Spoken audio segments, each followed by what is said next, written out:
And we're back to Divorced and Curseless. Now this is the Cursed run, or really just a draft run, where we tried drafting weapons. Let me turn my team on.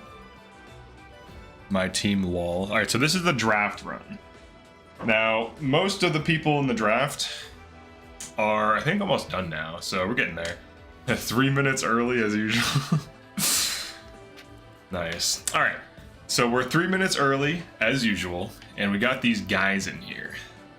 We got all these guys in this corner.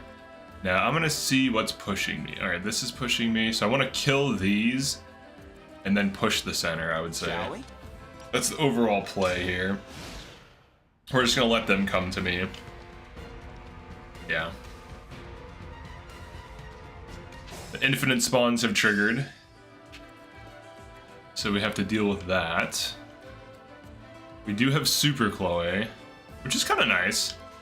You can one round a lot of things. She's got strength +3. Oh, I do have dual support. I can probably just blatantly disrespect the map and just like stand in the middle. You know what? I'm gonna do that. I'm just gonna stand here. I'm just gonna hit like near what are the hit rates? 150, 139. Alright, let's hit like what kind of hit rates do we need? Say the word. Let's get to like 150 avoid. Okay.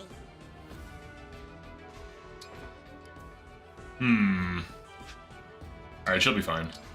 Then the rest of these. Do I allow Clan to get hit?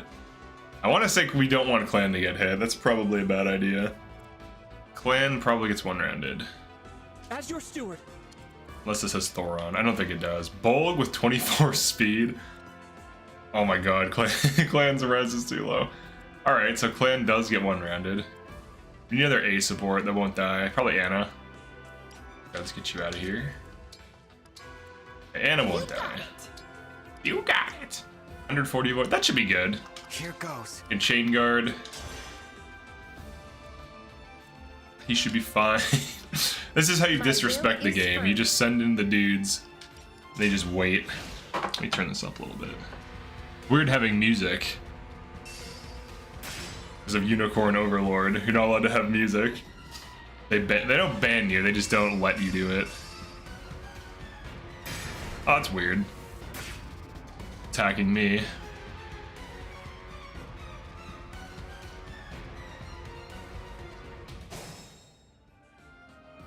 Okay. And then what we want to do is push up and then just like enemy phase as much of this stuff. Probably using Hort. The Hort is good, as we've learned. On Chloe. Oh, the Rider's Bane damage is just not there. We have a sword, and we do have a sword. It hits for 0. We do have Super Clan, which is pretty good, actually. You must always use Super Clan. I want to say I'm almost done covering the demo of Unicorn Overlord. Maybe just a little bit of optimization for like these 4-man classes, or these 4-man units, and then after that, probably just going to be covering basic stuff, like returning back to normal, I would say. Oh, you pulled out Elser? How dare you? Oh, look at this! Look at Anna, she's got a kill. Flame Lance is good, you've seen it here. No, I'm sure you've seen a good Flame Lance before. Here's more. All in a day's work. The actual game is almost out though, so probably around the time I finish up the demo, it'll be time to actually cover the game, which is nice. Can you one-shot this? 50-50, huh? Saphir's hit rate. It's just not very good. Here, shoot this. We need to get Saphir into a position where she can actually hit things. We dodged. They dodged us anyways. Let's see if Swordmary gets the crit. Swordmary. That was like, I didn't even intend on saying that. That just came out. I legitimately just called her Swordmary because she has a sword right now. She almost got nuked by L-Surge though, so that's not exactly what we're after in this point in time. And make sure you make good use of your Swordmary I'm impressed. in this particular run. It's key. Let's see, what do we guts. Ooh, that's right. Her her face is so smug, dude. It's so funny. Let me help. Oh, the crit too for no reason. No apologies. Oh my god. I discovered fishing for the first time in Minecraft. I'm like new to it's very weird. I'm new to Minecraft and I play it every now and then. Like like I know almost nothing about the game. So it's hilarious to me. So like I'm learning things. Like I learned about fishing for mending. I got like a mending thing. I was like, oh cool, I got mending. 14% crit. It's not that random. Okay. Alright, I see how it is. Alright. Alright, it's you're right, 14% is like 100%. It always happens. All the time. Let's get out of here. Do we stay here? Do I trade you? What hits me here? 20 defense. I think I die. I could pop Vol. Yeah, I'll pop a Vol. We'll trade her off of this. Back onto this. Pop a Vol.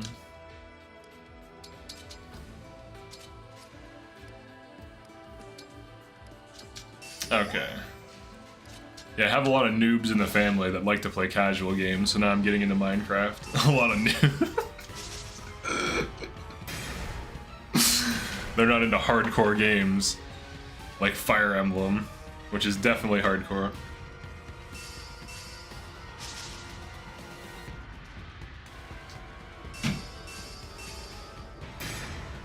Alright, gets hit by 26. Poison strike, you gotta love it.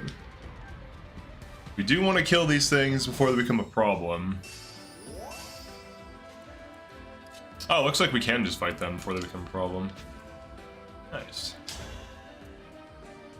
I trust her. She won't get hit. 19%, she's fine. Me first. She's fine. Or Illusia. Now what do we want to do with these guys? We do have the clan plan, if you will. Does he have L Surge? He does, but it's weak. Okay, how do we want to deal with these bad boys? Okay, that's good. She won rounds on might. If I may, let's give up.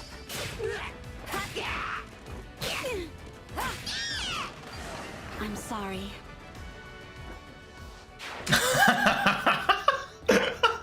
14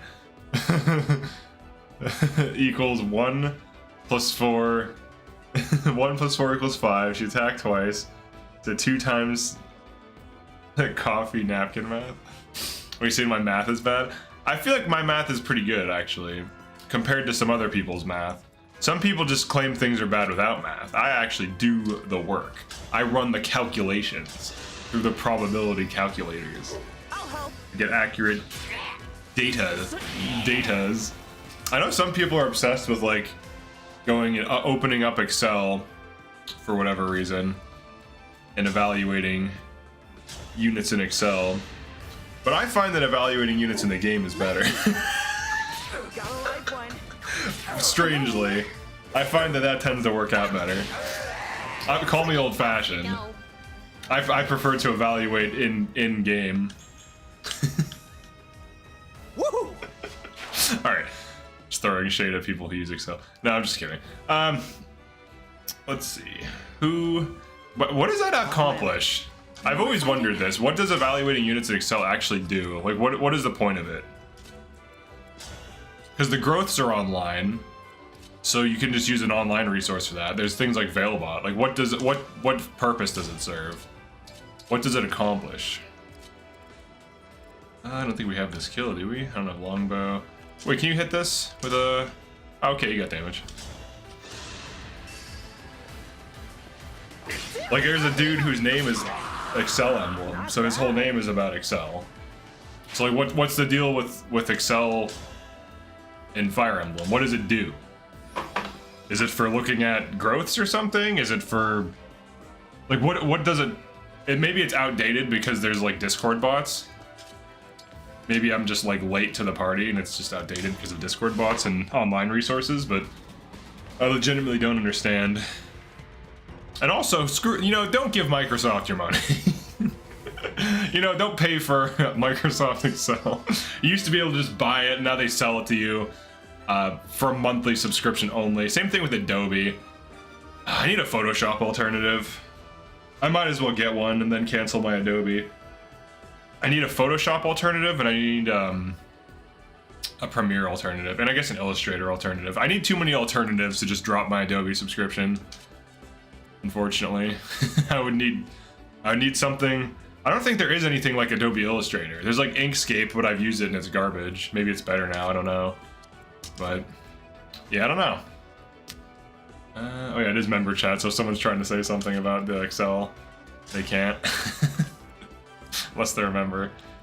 I'll do member morning chats, or member mornings, maybe like 2 to 3 times a week. And I might start doing like longer streams overall. Now, what do these have hit rate wise? Oh, these can't even hit Hort, so if she's just sitting here holding down the front, now she can still die to these guys. That's big. That's the big threat, right? They're very fast and they're very mean. We need to catch a big heal. Physic, treats. Oh, it's not full. We need full HP. I need. Oh wait, we pull a mend out. I'm assuming I have a mend. Recover is fine. We don't have a mend, but we can full heal with recover. Here you go.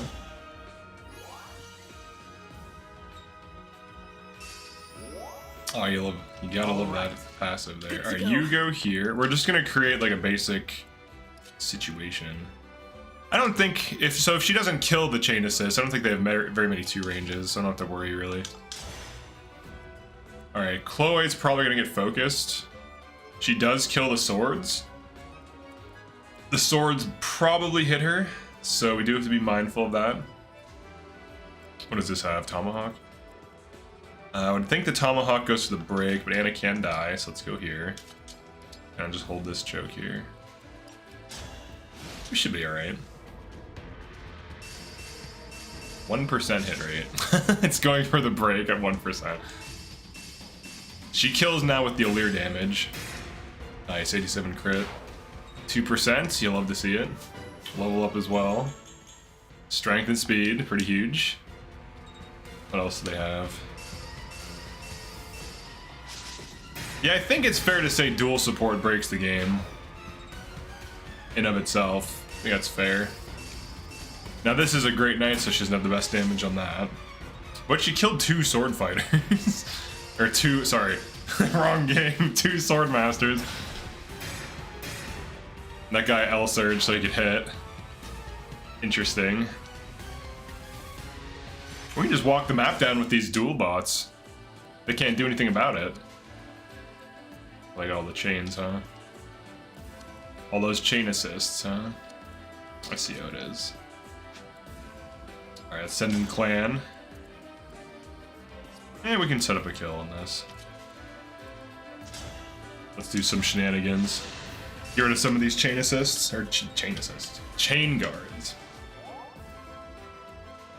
I have to snap back into streamer mode. I was watching Formula 1 Drive to Survive. I actually really like that show.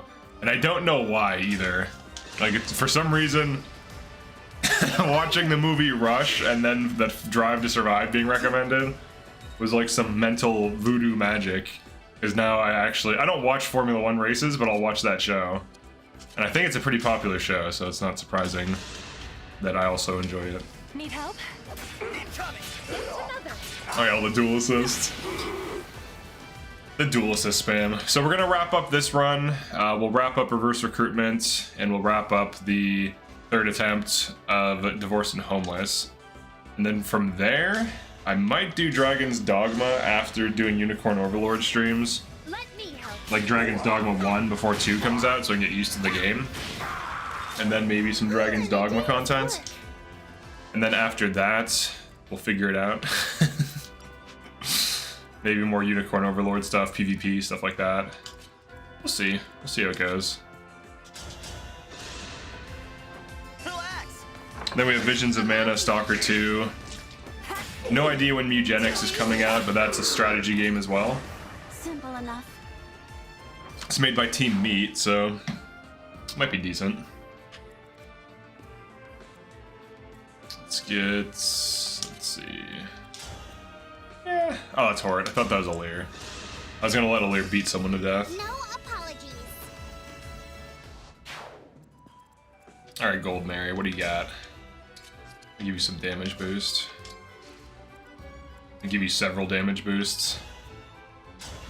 Alright, don't proc. Don't proc! I'm impressed. Ah, they brought proc! I'm trying to feed Goldmary. Oh wait, I can't. That's a void curse. Never mind. I'm trying to feed her something that can't even feed her. I'm trying to give her empty carbs right now.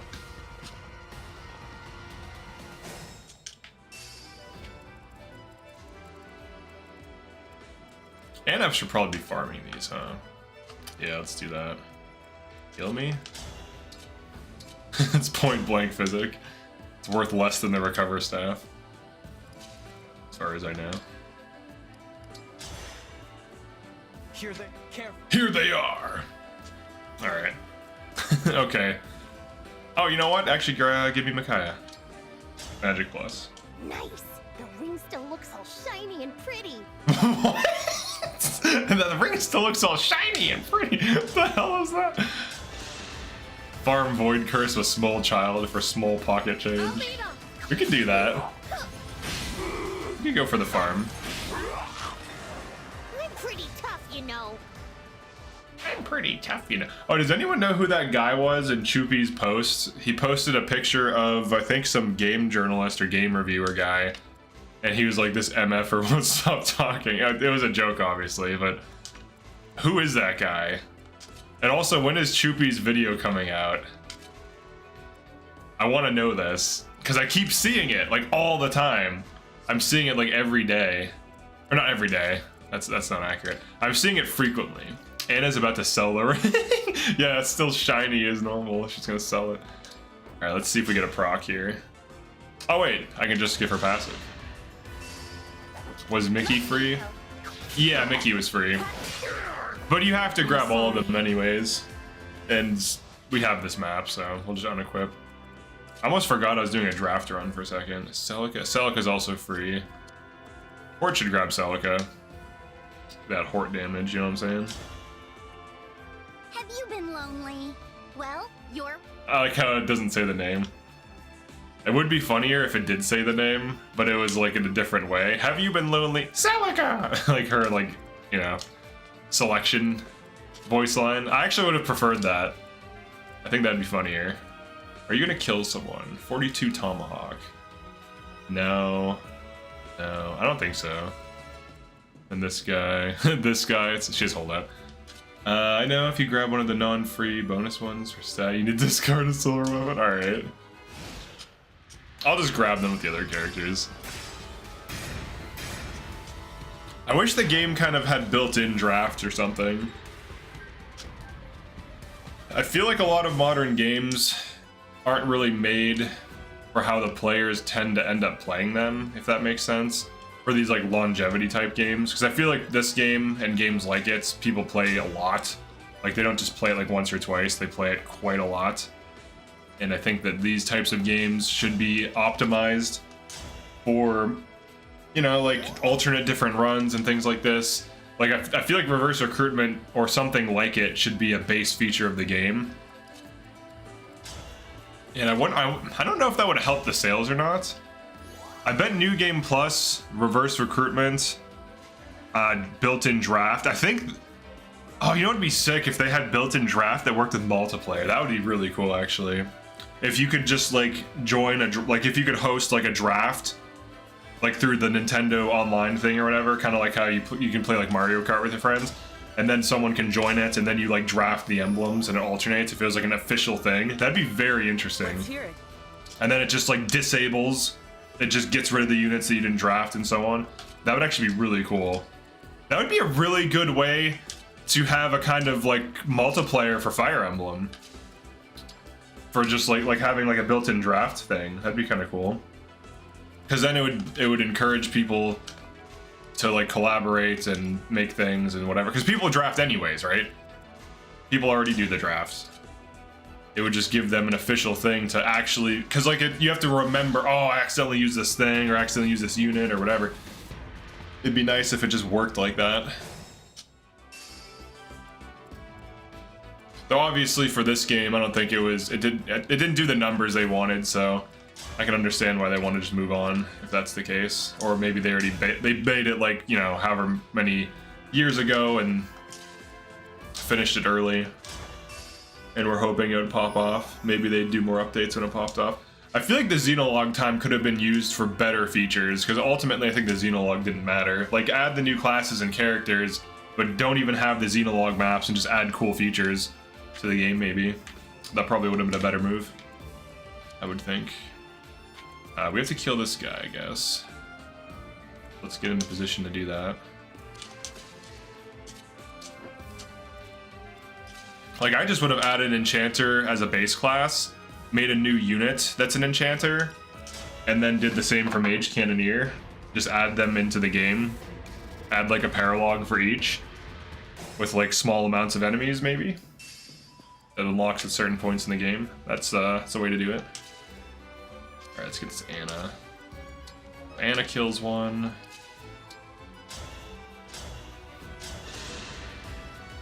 Don't cry for me, Argentina. Oh well. If you grab one of the non-free ones for bonus stats, you need to discard a silver weapon. Alright. I'll do that. Simple enough. I wonder if I can disable combat animations, the same way they can be enabled. Now that guy is a liar and should not attack, actually. Join the content push, throwing in the super draft, Thoron was fun too. Thanks. Yeah, the draft was fun. I think most of the people in it though, like, it's too easy to break the game. It's just too easy to break the game. This game, you know? We gotta get rid of this dragon now. If you don't like the what? Top chat auto mod. What? If you don't like this stream, you have a small EP. A small enemy phase, we'll say. I don't know if that's necessarily true if someone doesn't like the stream, but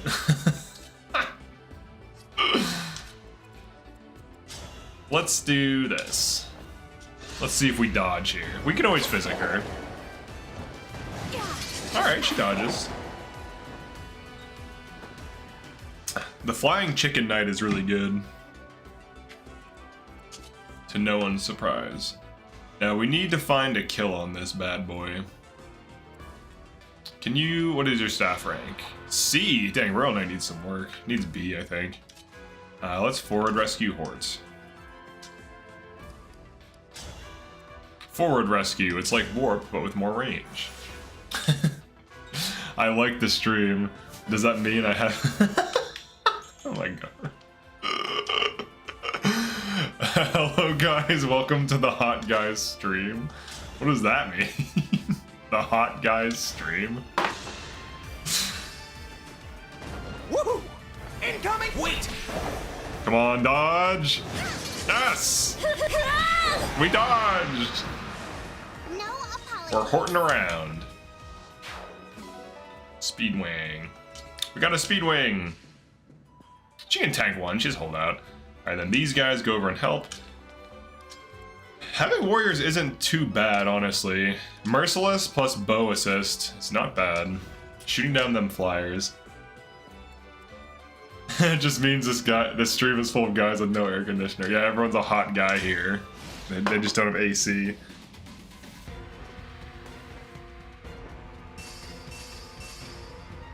Dang, 6 damage on the levin. These guys are popping off.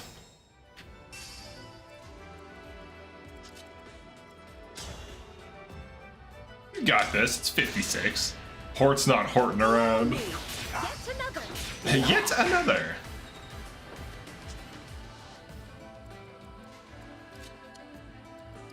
Oh yeah, I didn't watch it yet, but someone made like a Celine documentary.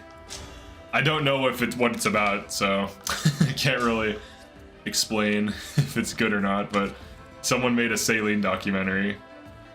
Alright, let's do this. Yet another.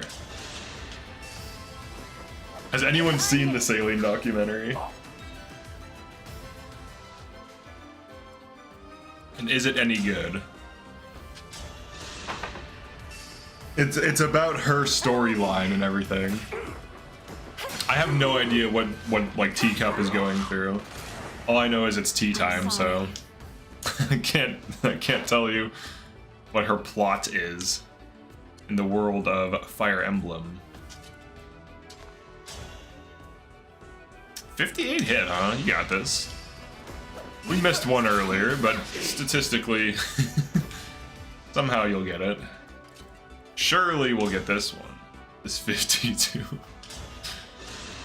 We're missing all these coin flip attacks. Oh my god, we're missing these coin flip attacks. I saw the channel page, that documentary, did not watch it. Yeah, I'm wondering what that's all about.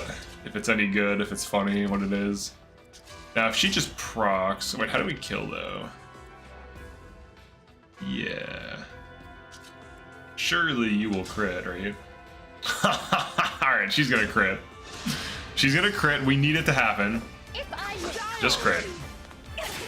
Alright. Dang, dude, no one can hit this chicken. This is the unhittable chicken. This is like Chicken Little, really. We missed several 50%. Actually, all of the 50%. Alright. Let's try an L win. Let's see if we miss an 84. Also, all those chain attacks are missing.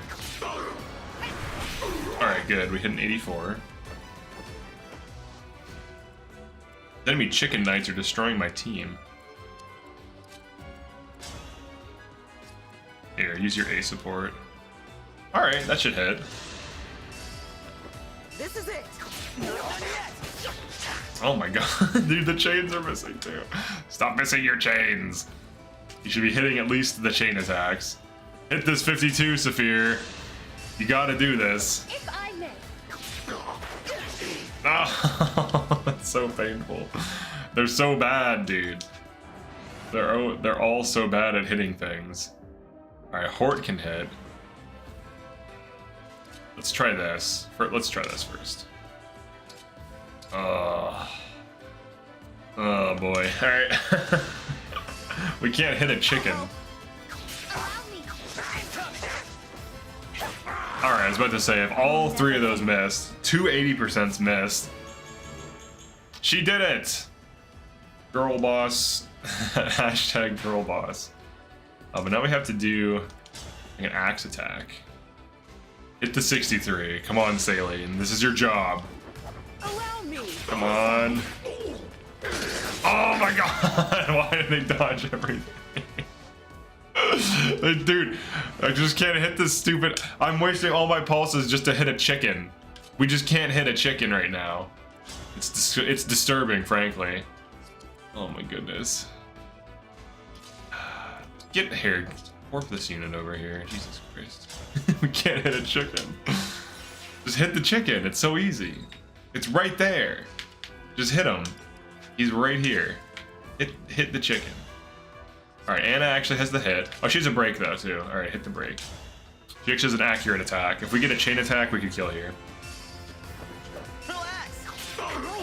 Alright, 88's reliable. There we go. I'm pretty tough, you We've know. defeated the chicken. We've cooked the chicken, really.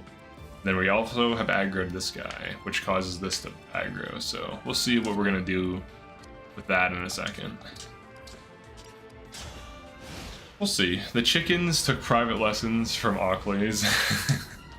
That's right, they did. Let's go over here and get these. I think Berserker Warrior animations look funny, especially on tiny characters. Yeah, they can.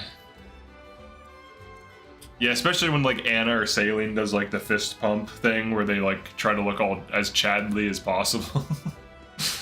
Which is a word. You can look it up. Looking as Chadly as possible. The chicken was the real final boss. Yeah, this map doesn't really have a boss, does it? It has some worms. I actually just now noticed that. This map doesn't have a boss. It just has repeating enemies and worms. Huh. Weird. It doesn't have like an official boss enemy. Most maps have like a boss, right? What maps don't have a boss? I think just this one. Every other map seems to have some kind of boss that's like, meh, you know? Like some guy who's trying to beat you or something. He's like, meh, I'm gonna beat you. And you're just like, yeah, right. Chadley. Yeah. You gotta watch out for the Chadley animations.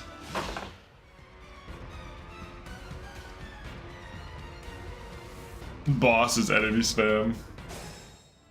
Yeah, I guess so. Technically, that's a boss. Here we go. Micaiah! Chapter 12.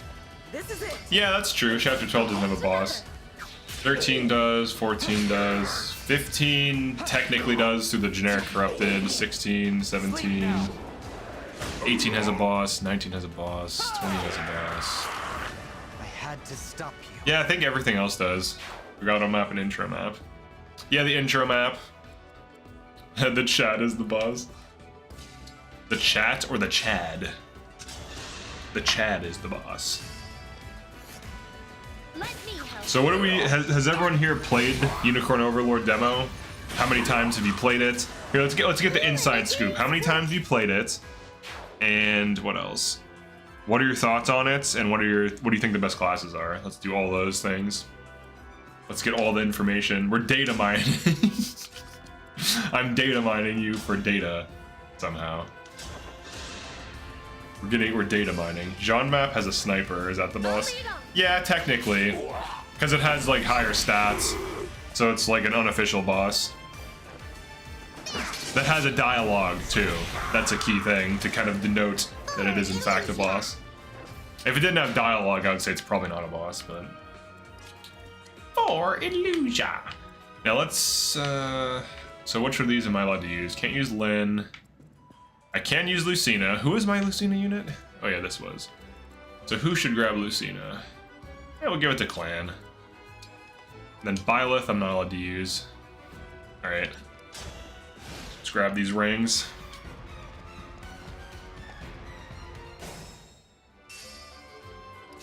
Get over there. Get over there. All right, these guys. Yet another. What is Chicken Little? Is that a show or a movie? I actually don't know. I just remember growing up, there was some kind of thing, maybe it was a movie called Chicken Little. I don't know why I remember this, but it's just where we're at today. All right, we'll get these rings. So he has to grab Lucina first. We're allowed to use Lucina. YouTube automod, people asking to like and sub. Wait, did it? Or are you saying I should do that? Or are you saying I should invest in Chicken Little? Dude, hold on, let me Google this. This is gonna bother me. What is Chicken Little? What the hell is this? All right, it's a movie. Zach Braff is Chicken Little, 2005 film. It has terrible reviews too.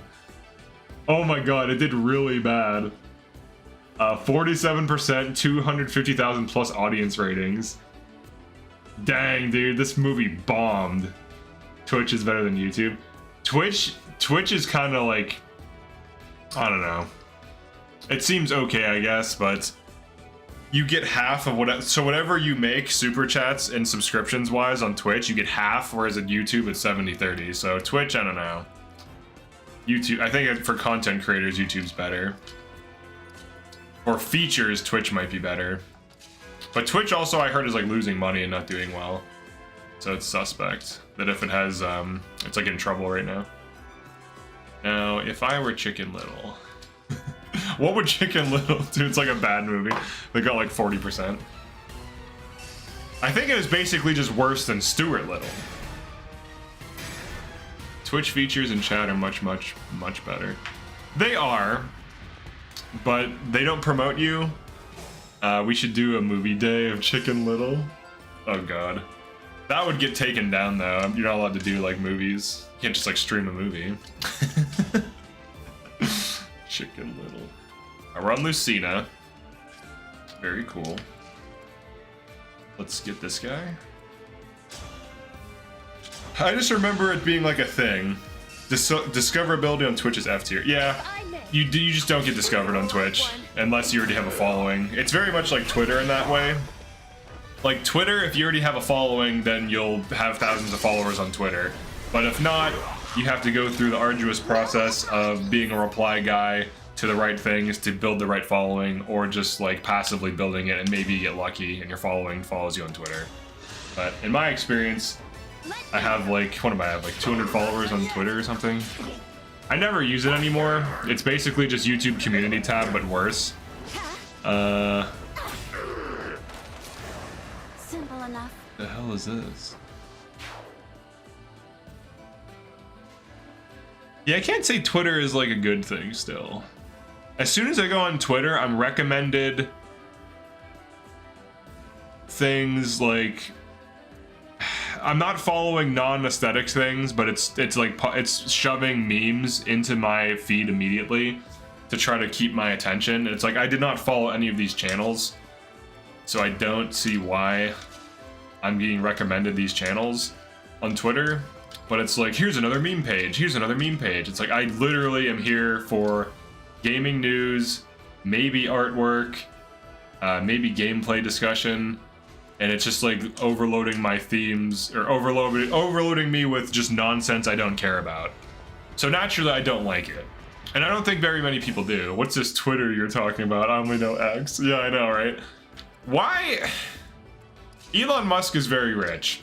So I can't claim to be smarter than him, because obviously the dude is loaded. But why would you buy Twitter and then rename it? Why not just make your own thing? Like, if Elon Musk made a thing, I'm sure people would use it. Why buy Twitter? I guess it's just because you already have the audience, like you already have the following, people are already using it. I don't know.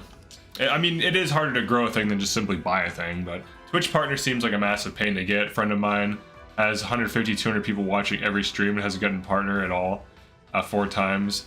Yeah, honestly, he should move to YouTube, or she, or they, whatever their pronouns are. They should move to YouTube. It's better. It's just better. It's just better for you. You can become a YouTube partner faster. They will actually promote your videos, which can get you viewers, and the algorithm is more friendly. And especially lately, I've been recommended completely random, unknown channels with like 100 subs, 200 subs, 1,000 subs, just out of the blue. So YouTube actually is pretty decent, because he's not as smart as people say he is, but he just has a huge ego. No, I think he is legitimately smart. People like to say he's dumb because they don't like what he says, but the dude's clearly intelligent. Like, he's not an idiot. He might not be like a super genius, but he's clearly not stupid. I think it'd be... I'm not like a huge fan of his. I'm kind of indifferent on him overall. I think some of the things he's doing are cool. Other things are weird. Neuralink is scary, but I'm sure if it wasn't him, you don't get that rich by being dumb. Yeah, I think that's true. Like him or hate him, like, he clearly is smart enough to game the system in such a way, or play the markets, or whatever it is. Like, he seems to know what he's doing to make money, and that's not a skill that's easy to... Like, if anyone could do it, anyone would do it, right? And then everyone would be rich, but that's not the case. He multi-streams Twitch, YouTube, Kick all at the same time. He was over 600 watch. Wow! Multi-stream, huh? Maybe I should multi-stream, but I don't feel like it. I just don't feel like doing it. Honestly, like, going through the effort of setting all this extra stuff up, because I feel like YouTube is like the thing for me. It just seems to be the best thing. It's like the Pareto principle. Like, why waste all this extra effort for less results? Easy to set up Streamlabs. Probably. I do want to make some improvements to the stream this year. Twitter/X doesn't even make huge amounts of money. Even small profit is good. Or if it loses, it's a tax write-off. Yeah, he's not dumb. Like, he knows what he's doing, to be honest. I would prefer to watch you on Twitch. Yeah, I don't know. I never said he's dumb, just not as smart. Yeah. No, I know what you mean. Some people think he's like the next Albert Einstein, but that's clearly not the case. Because like, what has he contributed? Like, he himself has not come up with like brilliant ideas that have like moved forward like science or something. You know what I mean? Like, he hasn't come up with some brilliant new theory. He's not like Michio Kaku or whatever. I swear I saw Michio Kaku in real life. I'm like 90% certain it was him. It was an elderly Japanese man that strongly resembled Michio Kaku, with the same long hair, which is uncommon for elderly Japanese men, and his mom is still alive, who he's really good friends with, and he was with a woman who was probably his wife. And it was in Arcadia, Maine, and I swear it was him. But they were also speaking Japanese, so I have no idea. It could have been them.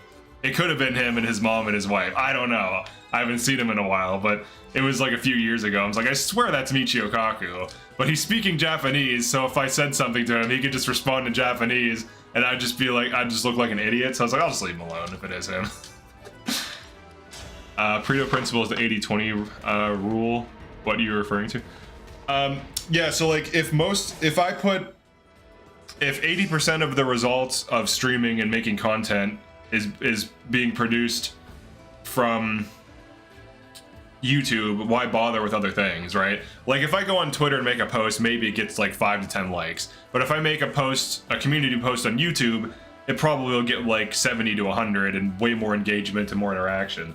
So like, why even bother with these other things if the result is not, if the juice is not worth the squeeze? Like, why even bother with those? That's my stance on like Twitter right now. It's like, why bother having this extra thing? Like, sure, you could argue you can increase reach, but I could also just make more content that people want to watch and subscribe for, like more guides and stuff like this, and just improve the content I am making. So it's like, why? I mean, obviously putting all of your eggs in one basket can be a mistake too, but like right now, numbers wise, it doesn't make sense for me to really be doing other things. I haven't really messed around with TikTok, but I also don't trust it. Its origins are dubious, so I can't say I want to sign into something on my computer that if we ever get into some kind of conflict with China, if they are involved in its back end in some way, that could be pretty bad. But I guess it would affect so many people, it kind of wouldn't matter. Let's see. I think that's leaving money on the table, though. Yeah, but that's true of everything, right? Like, everything is some time investment. Because it's not clear that, like, dual streaming on Twitch would matter. Like, even going by RJD's example, the person that they're, in question that's streaming, 150 to 200 concurrent on Twitch is a big deal. And if that can't get, like, Twitch partner, then it's a waste of time. Then it's a waste of time, right? So, like, and that's like an anecdote, but if I would get like 20 to 50 on Twitch concurrent and 150 to 200 can't get Twitch partner, then how the hell would I get it? And Choopy's been streaming on Twitch forever and he just got it, and he was maintaining like 100 to 200. So it seems like Twitch partner costs you years of time, like literal years. Twitch delay is like 2 seconds, much better for people. I guess. It seems like it's more user-friendly, but not streamer-friendly. Like, it seems like it would just be a downgrade to do, like, Twitch stream versus just staying on YouTube. It would be a downgrade in terms of viewership and in terms of, like, potential. I mean, they are making steady improvements to YouTube streaming, so maybe in the future it just gets better. That'd be the ideal.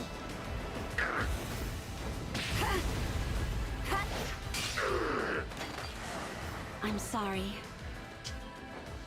I agree with you on TikTok. Yeah, because like some people have massive success on TikTok, but I don't know, it's crazy. It's just so weird. It's not clear that it's a wise idea to be on TikTok based on the origins of TikTok. I have to change playback speed to 2 times so it catches up. Oh dang, so it's 8 seconds delay. Interesting. The censoring is so strong today. Is it? What's it censoring? Is it censoring soot?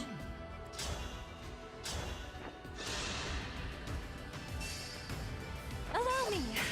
This Hort build is actually kind of good. It costs per month to stream all platforms. To my buddy worked it out. He needs an average a certain amount of going. YouTube is less chat but more people. Top chat is auto-modded way harder today. Oh, that's weird. Let me switch to live on this one. Yeah, I have the sensors as low or off as they can be. So any censorship beyond what I can control is on the platform. I'm trying to say TikTok is China. Yeah, Chinese spyware. Very likely it is. We don't know for certain, but given its origins, it easily could be. And to be fair, to be balanced and even, the United States also has things like that in certain ways, not in platforms necessarily, but they can just, you know, the whole situation. I'll speak vaguely. The whole situation with certain whistleblowers and certain technologies being accessed by certain government agencies at will. That's all been well documented. It's literally objectively true, and been, you know, whistleblowers and so on. But yeah. So these, you know, both these big countries, they're very powerful. They like to spy on people. They like to spy on everyone. It's what they're good at. No one really cares about it because we're constantly being distracted by other things. So we'll just forget about those things. Because it's easier to pick a political party and get into pointless arguments all day. We're going to conveniently forget about all of the real things that are happening. Very unfortunate. It's very unfortunate how it's almost like certain things are just used as like scapegoats constantly, or just like distractions to distract people from like infringing on certain rights and violating certain constitutional things, and I don't know. It's a whole problem. I just watched this thing on Bo Burnham someone made about how, I don't even know what the hell the point of it was, honestly. It was like about how you shouldn't want to be famous or something. I feel like he's just a comedian and this person's reading into it. But they're saying something to the effect of like, Allow me. Bo Burnham asserts that no one should want to be famous and life is better without an audience or something. Now, I'm not saying having an audience or not is better or worse. It depends on what you want in life. But I think they're just reading into jokes too much. To be honest. Like a lot. And trying to make a meaningful thing out of it. Kick makes me think of TikTok. Who made Kick? Where did that come from? I've seen it popping off. I have no idea about it. Twitch has a rabid fan base that gives him good money, and Kick is new.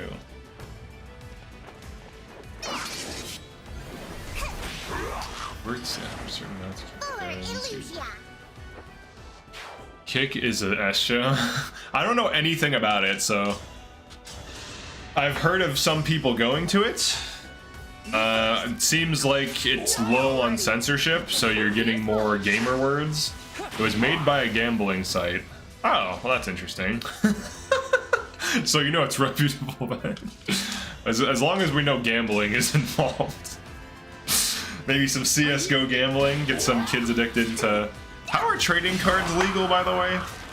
How are trading cards not legal gambling? Is it because it's a game? How are trading card packs not gambling? I actually want to know. How has that not been regulated? Why are kids allowed to buy that? I actually think it's kind of insidious.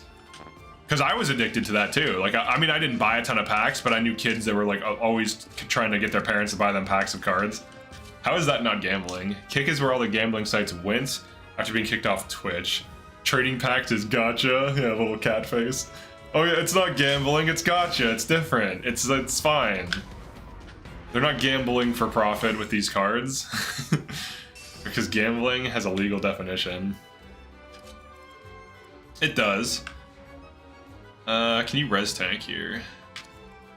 Streamer gets 95% of subs and super chats. On Kick? Kick is where the... Oh. Dang, 95%? Jesus Christ, dude. Yo. Maybe I should dual stream on Kick. We'll see. That's wild. 95%? For now, though, I'm assuming. Until they get bigger. How reputable is it? Like, how trustworthy is it? And how many people use it? Let's see. It's because they don't need the money or only publicity. But Kick's backend is Amazon, who owns Twitch. That's weird. So it's like... oh, wait, it's the backend. They get all the money from addicts. Very strange. There's a lot of like moving parts to this stuff. There's a lot of political aspects as well. It's like the Amazon running their back-end servers. That's very... I'm sure Amazon is not too thrilled with running their competitor servers. That's weird. That's very weird. But then what's the purpose of Kick? Do they promote these gambling sites on Kick? Is that how they get their kickback? Sorry, that was terrible. I apologize for that bad joke. I hereby resign from jokes. From Google, Kick is controversial. It allows people to live stream gambling games. What's more, a lot of these these streams advertise stake slot machine services. Oh, okay. So then gaming stuff and other streamers just kind of get in for free off of like piggybacking off of the gambling stuff, which is dubious by nature. Oh man, I feel bad for people who are addicted to gambling. I've seen it ruin people's lives, and it is just not pretty. It's like super sad to see it happen, honestly. Damn. Yeah, I don't know morally that I would want to be like that. It's like, yeah, I'd get more like revenue, but do I want to promote something that's actively encouraging people to ruin themselves financially? I don't think so. No, I don't think I would do that. Even though there's great benefit to doing so. Some things are just not worth it. Yeah. Yeah, things like that just make me feel bad, honestly. Oh. Man, yeah, I don't want to like promote something that promotes gambling addiction. Honestly, I'm surprised casinos are legal and all these things are legal. I'm sure people would do it. It's literally this. People will do it regardless of if it's legal or not, but the difference is if it's legal, it gets taxed, which is... I don't even know how to feel about that, man. It's like, is that really good to be taxing people's crippling addictions? Is that morally okay? I don't know that it is. That's kind of dubious. That's how... It's like, oh, it's okay to tax their crippling addictions as long as we're making money. It's like, okay, I guess that's fine.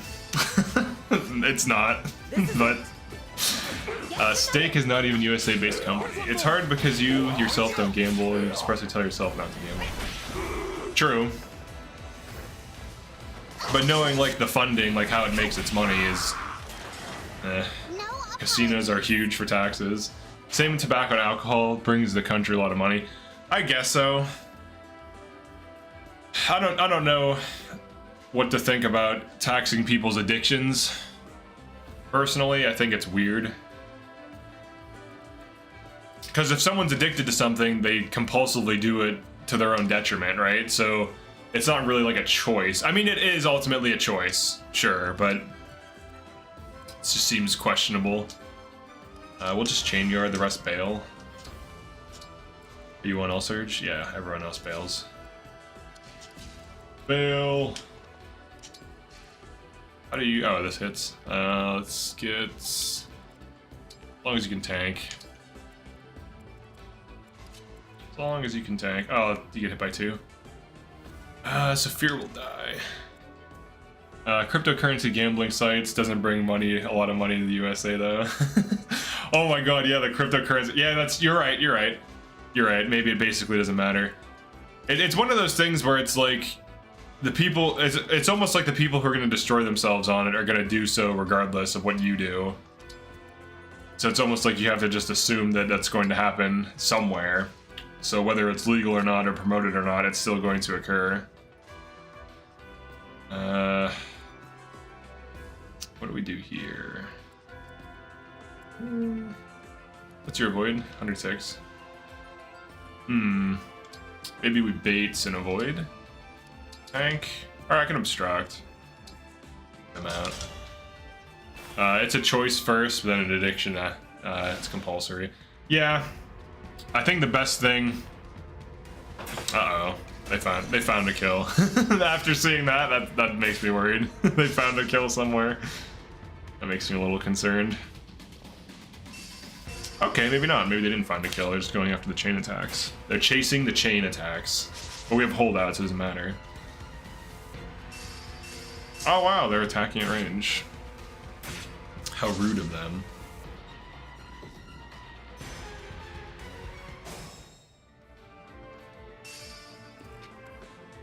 I was addicted to Gacha, spent 20k last year on it, deleted everything, and don't play anything in Microtrend. Dang! Yeah, that's rough. Dang, dude, Gacha's crazy. Almost every company you buy things from has some kind of moral gray thing now. Yeah, that's true. That's true. Here, let's look at, like, Kick users. Or Kick versus YouTube numbers. Or versus Kick streaming versus YouTube. Here we go. Kick versus YouTube. Kick versus Twitch versus YouTube. Kick will be gone soon. Go watch Charlie's video on Aiden Ross, spouting atrocities while chatting. Twitch is still king for new streamers. YouTube pays more once you have a following. Kick is still up. That's what someone's saying. Kick will always stay active. Kick has 1,000 times less viewers than on Twitch. Here's a graph. All right, so dang, YouTube Live has the most, 10 billion. Twitch has 5, and then Kick has 321 million, so it's substantially smaller. Yeah, I don't even know anyone who uses Kick either. It's crazy. Yeah, that's rough, the gacha game thing. I know my brother's all about that too. Not really. Well, he was to some degree. It was easy to get rid of though. I don't know if I'm really addicted. Just have a lot of self-control, it seems. Well, sometimes it's like if you have a thing. Sometimes if you have some resource and you're like, oh, I want this thing, you might just go get it, right? So that kind of can just happen to anyone, I would say. It's like, oh, I really want this thing in this game or whatever. Let's get some people within range for assists. And Brionac, huh? Fighting is so messy. The big old Brionac. Let's do this.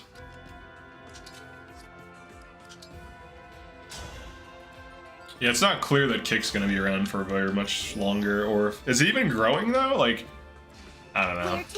I just don't see the point investing in other platforms. There's some people documented to have spent 200k on FGO. What is FGO? I have no idea what that is. FGO. Fantasy Ground Online. I just made up an MMO. Fantasy Ground. Like the ground. Like the literal ground. Fate Grand Order. 200k? Jesus Christ. That's more than most indie games make, by the way.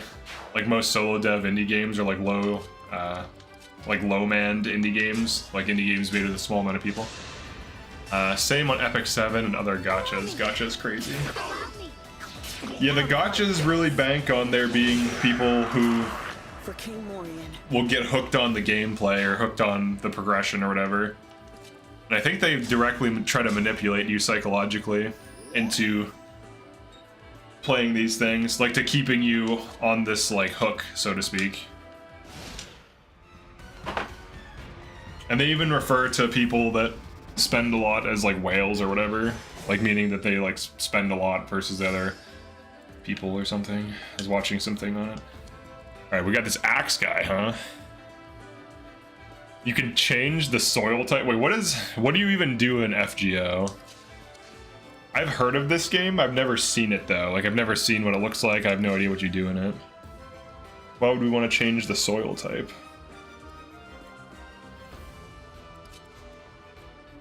Gacha is why I never played it or never played Genshin. Same. Some streamers spent 500k. Am I understanding that to 1 mil on Genshin? And there are bigger whales than them? Oh my god. Yeah, I honestly do not like gacha games. Just hearing these horror stories just validates why I think most mobile games that have these in them are just terrible. Now, for the developers, they're swimming in money. It's great for the developers, but it's bad for the players. So now it's no longer this like mutually beneficial thing. Like, your game should not be bankrupting you.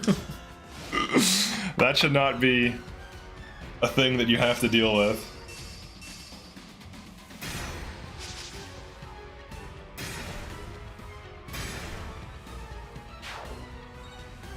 A game should be a thing you get to enjoy and decide to play for like a set amount of time. It should not be this highly addictive, life-ruining or life-altering thing. And if it is, it's a problem.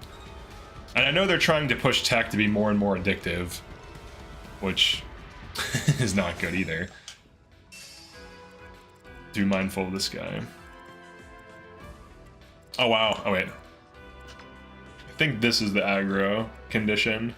These do not aggro, this does not aggro, but this can aggro. Unfortunately, they're kind of far back. I can stick Chloe in here. These 3 units are kind of just carrying the run. Ooh, diffuse healer, huh? How about it? Alright, no more chain attacks. I've decided I'm done with them. That's crazy that streamers spend even more on some of these games. Oh, that's rough. So then, like, they're not even making, like, a living anymore. They're just funding their addiction. That's terrible. That's terrible. I would hate to be one of the gacha streamers or, like, content creators who's, like, losing money while also working full-time because of an addiction. That's terrible. Like, I like TF2, but I'm not going to go start buying a bunch of unusuals or gambling for unusuals. I have like 2 unusuals that cost me 50 bucks each, and that's it.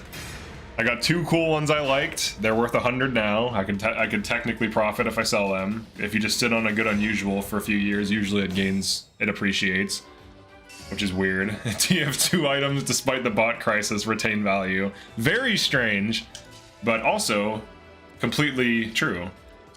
Some of them are not really losing.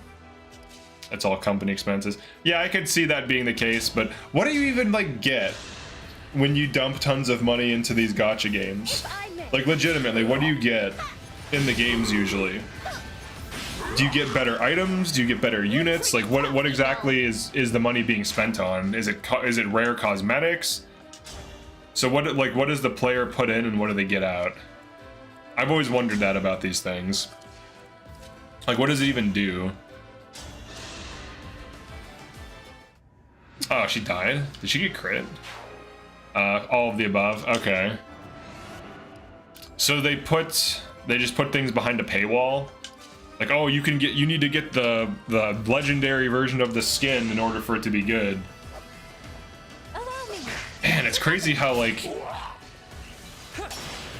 it's crazy how addicted to things, like addicted to these games people can get. Like these gacha games. It's such like the wrong move though. But on the other end of things, you could have a mediocre gacha game make a ton of money that was like kind of almost like a flop by normal standards, or you could make a normal game, put everything into it, and then have it flop and make no money. So I don't know. Gacha mainly makes money from selling player power. Yeah. It seems like you have to get people like hooked on some aspect of the game and then get them to want to buy more power. This is it.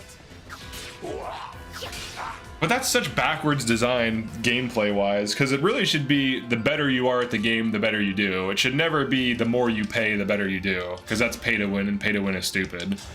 Especially if there's PvP. If there's PvP, pay to win needs to be out of the game. That's what killed Tribes Ascend. Tribes Ascend was a fantastic game, but you could buy like actual better weapons, and they eventually reverted it, so this was no longer a factor. But for the longest time in Tribes Ascend, the game was highly competitive, but you could straight up buy like better weapons that were, you know, just better at, they did more damage, or they had more like loaded ammo. They eventually did rebalance the game after they got pushed back on this, but it hurt the reputation of the company of Hi-Rez. At the time, they're doing fine now, but it hurt their reputation with the community, and people wrote the game off for that reason. And Tribes Ascend could be an esport today if not for that. So they were trying to cash in, and I think to some degree they did and made money off of it. But it also is true that Tribes might be too difficult of a game to be an esport, and that the skill floor is so high that people can't get into it because they just simply cannot play the game well. Because it's just too hard. Like, it's legitimately a really hard game to play. I think we rescue attack here. Yeah, like we kill one. Oh, shides a little bit of damage. You hate to see it. You hate to see it. There are two faces of the coin, but you're still showing the gacha games and adding people that pay a lot to it. Yeah, I like morally, I think if I had like some back-end deal with some gacha thing, they're like, oh, make sure you show this gambling thing and we're gonna give you this really good thing or whatever. I wouldn't do things like that. I think that's insidious as hell. Because that's like, you are directly manipulating people who are gonna be buying this stuff, and you're directly contributing to gambling addiction. That would be dubious. But just, I don't know, just playing a gacha game, indirectly promoting it, I think is fine. But directly promoting gambling things is, especially when you're being paid and like the results are rigged, that's so shady. Read the previous message. There are some YouTubers that make a lot of money teaching people about the mechanics being F2P though. Yeah, that's fine. That's fine. But honestly, I think the best move is to boycott these games and not play them. They're not gamer friendly. They're like anti-consumer. They seek to steal your money, which is bad. It's not a good thing. And then the other thing too is like, for every one of these that's a success case, we're just gonna get more of it. So that's kind of worse in some ways as well. Because we really don't want more of these things, I would say. Unless you do, then I don't know, it's up to you, really. Should we have more gambling games? ICG Fire Emblem Chat Sabotage. Brought to you by Raid Shadow Legends. Yeah, what's the deal with Raid Shadow Legends? I've seen those ads everywhere. Let's see if we get a proc. Is that another gacha game? Is that what it is?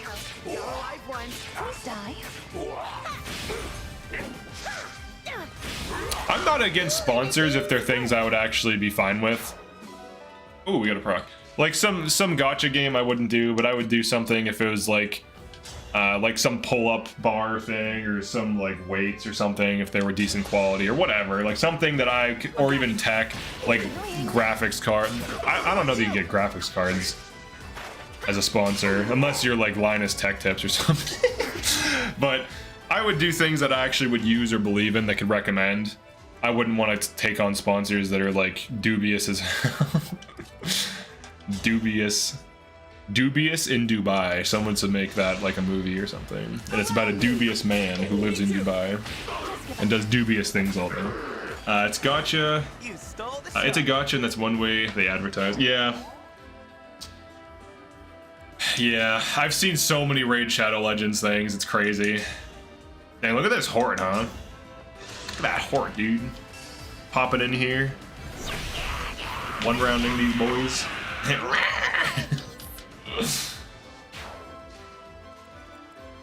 Let's get a warp. Or I'm sorry, let's get a rescue. We'll poke the bear by killing one of their archers. And they'll be like, hey, you can't do that. You can't attack the archers. Those are our archers. We got Brionac. There they go. And the reinforced mints. You know what? I'm gonna fracture. It's time to fracture something. If I can. Fracture. There we go. Aha! Aha! Alright. Haha! We hit it. Now, the big warrior attack. Alright, hold on. Give me a second. It was like no damage. Alright, whatever. The big warrior attack. Go! 18 damage. You got this. Yeah. That's right. That's right. Take this archer out. I'll lead on. I'm sorry. Oh wait, maybe I needed her to attack the worm. I actually don't know who's going to kill the worm. So I think we can all tank him if I just attack correctly. Alright, you might as well heal Anna. Physic her.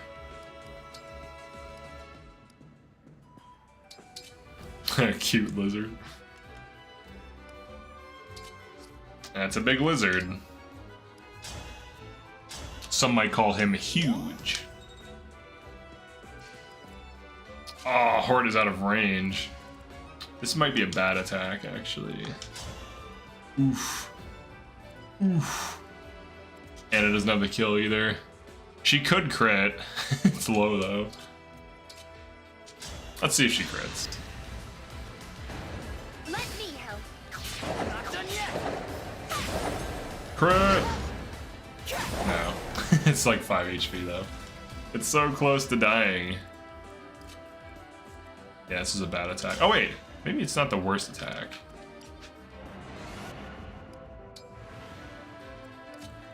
She can kill this. Look at Celine, dude. Slaylene. Slaylene confirmed. She slays. She got strength and speed, too. Only Hort could get in range. Then we'd be cooking.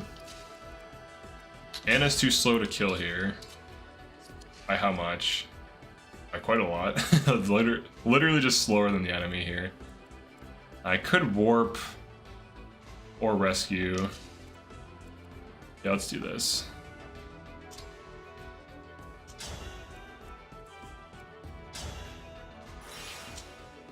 Let's do a pull here. Now, what we need... Oh, is for this to kill. And it doesn't. What about this? Alright, that also does not kill. Maybe a random crit? Does a crit kill? Oh, it doesn't even kill, does it? Unless we get some procs. Then maybe we move Goldmary up. Or some random procs, who knows? You never know, right? I mean, you do, but... How many magic? For Anna? Oh, we didn't get the crit. However, we can kill this and Celine might be safe. Maybe if I go there. If I go there, I could die. Well, no, maybe I don't because of the range. We body block and then they can't hit Celine. And then hopefully it just doesn't go for Anna, which is... Hope is not a good strategy, but... Pretty tough, you know. In some situations, it can be a strategy. Technically. Nice! Good, it went for the wrong thing. Nice, dude. Alright, it worked out. It resolves. Hell yeah, that's what we like to see. We like to see bad plans resolve. That's what we're all about right now. Let me help. We're all about the gaming. Alright, let me look at the most recent videos today. How did the Griffin Night video do? Do people like it? Alright. 1 dislike on early expert team comps. Griffin Knights are amazing, deal with Knights. Okay, XP grind map helps with that, sure. Bonus points for having 2 big extra reasons. Okay, love the Griffin Knights evasion. Previous hard to hit. Really didn't need this frost build to be good. Could be good in general combat. I don't agree with that. I think it needs buffed.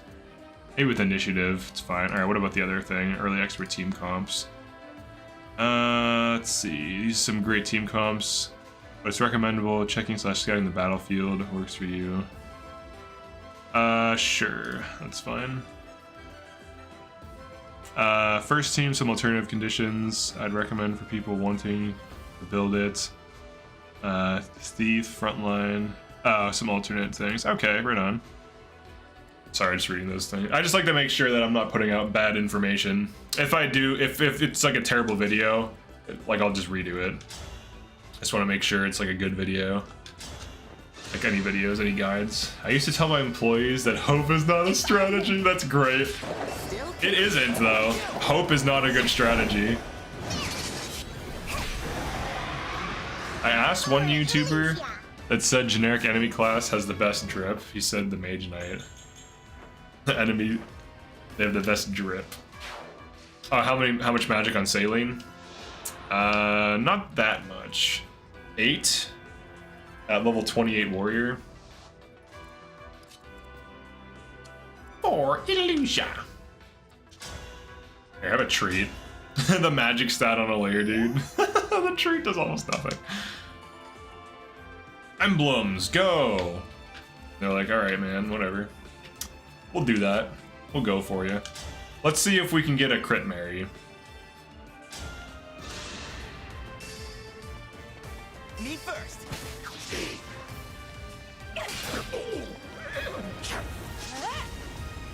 It's a gacha, and that's one of the way they advertise, yeah. At 28 strength on a Celine. My resolve. I think this is her official name now, actually. Celine. What is the best drip? Probably whoever's on L Surge. I will not forget your loss. Because it's watery. No, like the best looking class or character? That's one YouTuber. Which enemy class? Ask one YouTuber what? Who has the best drip? Like who looks the best? Who looks the best? Wait, why does this kill here? Oh wait, that's right, we're using things like Spur Attack. Oh, class? The best looking class in this game. I'll help. I'm not done yet. Allow me. Female Thief looks really good on certain characters. Female Wyvern looks really good on certain characters. What else? I like Griffin Knight on some certain female Griffin Knights look really good. Some warriors look pretty cool. Well, maybe not. Warrior is definitely not top for me. I think like this looks really good. Like Chloe Griffin and Chloe Wyvern look really good. Thief Jade looks really good. I don't think any Hort classes. Hort's default class looks kind of insane. Almost. It's like really, there's a lot going on there. What else is good? Mage Knight looks okay. Yeah, maybe chickens. Maybe I'm a big fan of... I do eat a lot of chicken in real life. Maybe I have to go with the chicken. Chicken or Wyvern Chloe, I think is the best looking. With Fencelar or Reposalis. However you say that. People get really upset about mispronouncing things. But it's not like they yell out the name. Like, Pikachu, use Reposalis attack. Like, they don't do that in this game. So it's understandable if people don't know how to pronounce these names. He meant the generic enemy. Okay. The generic enemy. What is this? Sigurd, Erica, Ike. I'm not allowed to use any of these. So I'll just recruit. The best looking enemy generic? I don't know. I would have to look at all of them. And they're like, you don't really see all of them at once. So it's kind of hard to see them all. So I actually don't really have an answer. Because I can't go from memory. And I haven't really seen an enemy that was like, oh my god, that looks so cool. Maybe certain, like their chicken knights don't look as good as our chicken knights. Their wyverns don't look as good as our wyverns. Thieves are basically the same with a hat. I don't know. It's kind of similar. It's hard to say. Yeah, I don't know. I'd have to look at a whole lineup of all the enemies to be able to give an answer, but There's no enemies on the board right now too, which doesn't help. So I have no point of reference at all outside of these repeating spawns. Let's look at the enemy Mage Knight though. So someone said the enemy Mage Knight was the best. Like this Mage Knight. I mean, this looks alright, I guess. Generic Swordmaster have an Oni mask. Oh, that's cool. This looks kind of cool. I'm not a fan of just like the red eyes and solid black, dark gray palette though. I feel like it's kind of like, I don't know, it like looks neat occasionally, but I've seen too much like Shadow Link in all the Smash Bros games and it's like lost its cool factor to me. Yeah, so definitely not these. I think the Royal Knight looks sleek as hell. Definitely not Great Knight. We'll look at some enemy classes in a second, I'll let you know. Once we get on a new map. Let's get you over here. Mage Knight basically looks like Wizard. Wizard shit. Go, Hort. Give him the Bort. Let me help. No apologies. No apologies. What do you got? That's almost a kill. I'll lead off. Anna's color palette actually looks pretty cool. Even on Royal Knight, she looks cool. I like her on Mage Knight, and her on Warrior looks cool as well because the color coordinates with the Radiant Bow. Celine's, I feel like she should have different hair, and she could look cool as kind of like this golden warrior. I would ditch the crown for a different accessory and have her have a different hairstyle. But I'm sure like the hair is just floating too. I'm sure like dev time got in the way as a factor, so they probably just didn't have time to do that. Like they're not gonna be like, oh, we need to make alternate hairstyles for every character. Though they could have done that. Yes. Yes, she agrees. But the golden thing looks kind of cool. Because it's like, maybe it's too golden though. Maybe have some different colors in there. So she's not just like a solid gold warrior. Saphir's outfits. I do like Saphir's outfits. I wish there were different versions of it though. This looks cool. I feel like that should be Warrior's default outfit. And maybe other warriors could have the other look, we'll say. No one's gonna miss you. FOGADO General is obviously the best. That's true. I forget she had. Oh, she has. Oh no, I used Sigurd. I'll just pulse it. I used Sigurd to Kanto, even though I didn't need to. Oh no, wait, he has Ike. Oh, you guys aren't allowed to do things now. It's such a drag. For the Divine Dragon. Swordmaster, I'm not a fan of. I know some people like this. I just don't know. I feel like this looks too much like what, the West plus the East plus some kind of samurai thing. I think it should commit to one or the other. I know some people love that outfit, but I don't care for it. We just need to get over there now. Drop 2 silver weapons. I'm just gonna beat this map now. Separate unit as convoy or main character convoy better. Thank you for the super chat, Godzord.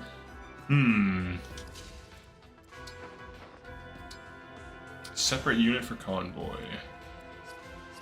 That's a good question. There's pros and cons to both. So, the main character one, you get a unit plus a convoy, so it's more usable. So in terms of like function, that's a little bit better. The explicit convoy unit ends up just kind of being like, if it can't die and it's a problem if it dies, it's a liability. But in most of those games, it's allowed to die. Like the Merlinus thing, it's funny to watch a tent evade things, but it's kind of stupid in a way. And then having like a cart around, like a horse cart that does nothing but deploys items. It just seems like it just forces you to waste more actions, like more time considering where you're going to move this extra thing that functionally is just either a liability or a free obstruct tile that hands out items. So I think having it on the Lord is fine. Now, if there was a utility unit that did more than just hand out items, like Enchanter, for example, as the obstructile, as the convoy. That would be better. So I think something like Enchanter is like the best use case. The Enchanter or the Lord, I think, is better. Because having used Merlinus, the tent is hilarious. The tent is just very funny. And then the cart is just stupid. And either way, you get like free aggroing of enemies, right? Like you get obstruct tile. And sometimes he dodges several combats and wastes several enemy actions, which is kind of stupid. And there's no consequence for doing so. Imagine Advanced Wars, APC, and Fire Emblem. What is the APC? The Armored something. That could be interesting. Like something like a cart, like a horse with like a carriage that can carry a few units or something. Just move dudes around. That could be interesting. Because currently there really isn't anything like that. They're just like magic to rescue. Even though they have horses and they have carts, and there's like props of horses and carts everywhere in these games, right? So like it's kind of weird we don't have a thing like that to just like move units around. Maybe one of these days. Alright, let's leave. We actually are using the Somniel here. This is not Divorced and Homeless. I have to remember that. I have to tell myself that so I don't waste my resources.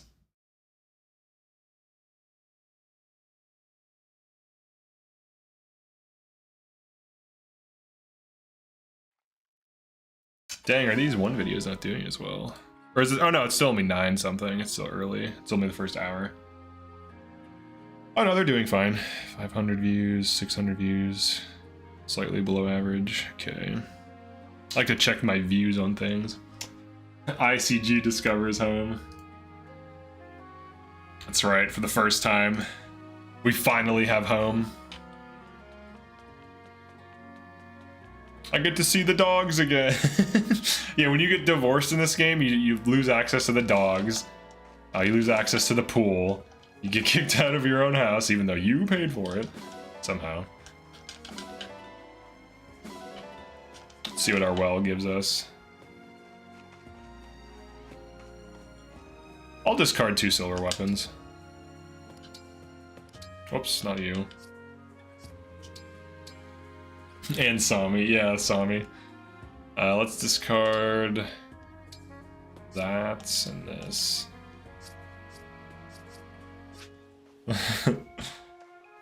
A damn to Batman away. See you later. What does that mean? To Batman away? Are you leaving right now? If so, peace. If not, what is the bat? I can't do like a Joker bit on the fly like this. Wait, what is this? What is this? Was that a tier 5? It must have been. Wow, what a great result. Oh, time to Batman away. Oh, okay. Yeah, see you, man. Dang, dude, that was a tier 5. I got junk from that. Someone was joking. They're like, oh yeah, tier 5, it's the best. Obviously, it's terrible, but... dang, dude. Tier 4 is, like, the best. What else do we got? I can use Excalibur. I can't... Wait, is El Thunder drafted? Did I... Oh, no, El Thunder is drafted. Yeah, I can't use it. Tomahawk is 3-star. Immediately. Throw in Tomahawk. Yeah, I will. One of these days. I'll throw it in there.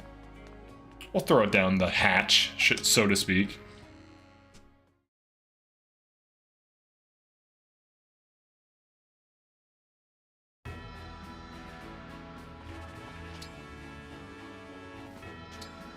Who do we train? That is the question. We have 2 units that need second sealed. Let's do that first. Do I have second seals?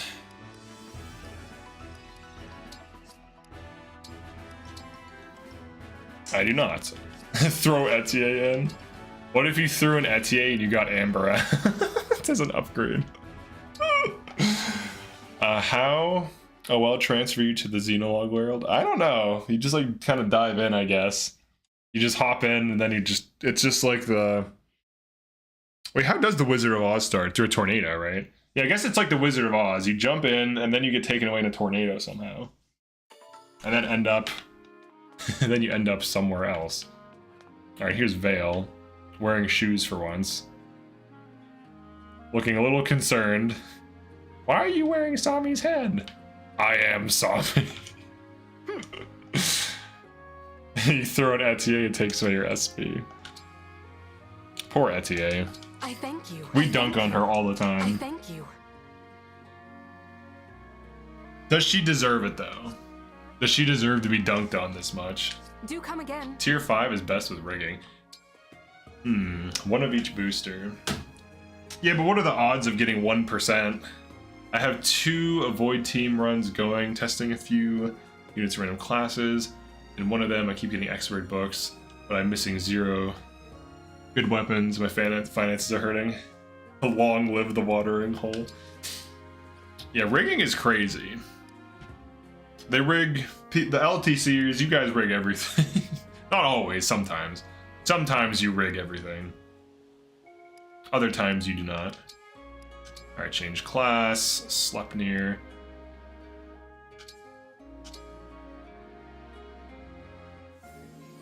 We gotta get our emblems corrected. Hort. Go check if someone can reach a threshold with the arenas. They can. Some people can level up. Or are you saying we're killing an enemy on a certain map? Let's get this. Two class changes. It's at the bottom, I think. Martial Master. They're like, yeah, this class is terrible, don't use it. It's not, though. That's how your 6 arenas were decided. 6 arenas? Chapter 6, that is. Alright. A JP voice one. Maybe. Maybe, we might do it. Let's do food. Oh yeah, emblems. Let's get everyone on their correct emblems. So we are allowed to use Marth. You were on Lucina. Lucina! Together. Oh, so he actually was lacking dual support this whole time. That's why my avoid was capping out. And then Chloe, Roy. Roy! To victory! To victory! Alright, thank you, Roy. And then you're on Micaiah. Was she on Micaiah still? Or I think we ran Anna on Micaiah, and then we put Hort on damage. Yeah, we put her on damage. FOGADO cannot be on Ike. He could be on Marth, though. Right. Who should be on Marth? You know what? Celine will be on Marth. Marth! Understood. Marth is one of the free ones. Who else? Roy's mine. Micaiah's free. That's free. Saphir cannot be on Sigurd. He can be on Spur Attack. Very good. Goldmary. I don't know, man. I don't know. I want to put her on a thing, but she's just not. Doesn't have damage. Violet is not free. Corrin is not free. Ike is not free. Eric is not free. Leif was free. Oh yeah, wasn't Anna on Leif? Maybe that's what it was. Anna was on Leif. Yeah. I am ready. I am ready. Good morning, Ice Cabinet Nation of those who drafted brewers of Somniel. Good morning, Juma. Chloe exactly needs all the arenas to reach a threshold to kill an axe fighter. Turn 3. Nice. I don't know how to feel about. I know some people love planning runs so much. I don't know how to feel about that. I'm kind of on the fence on it. It almost feels like cheating. Knowing, like, having perfect information and then just executing on a plan with perfect information. Because, like, if I was playing someone in chess and I had infinite time to respond to them and look at every single one of the moves they're doing, with assuming I'm not using a chess engine, of course, which would obviously allow you to instantly respond with the best possible moves. I feel like it almost, like, if the whole thing. So, like, with the way they test IQ, and I'm not saying I'm high IQ, I'm probably, like, average or something. But the way they test IQ is they give you a timed test of logic puzzles. And the quicker you can solve them, typically the higher your IQ is. So there's like a benchmark, like time is one of the important benchmarks there. So I'm not saying that if you don't do it quickly, you're not smart necessarily, but pressure and benchmarks force out solutions in a different environment. So like if you're playing a game of blitz chess or even like timed chess, you don't have infinite time to respond. You actually have to make moves in reference to time, and then your performance is evaluated under pressure and scrutiny.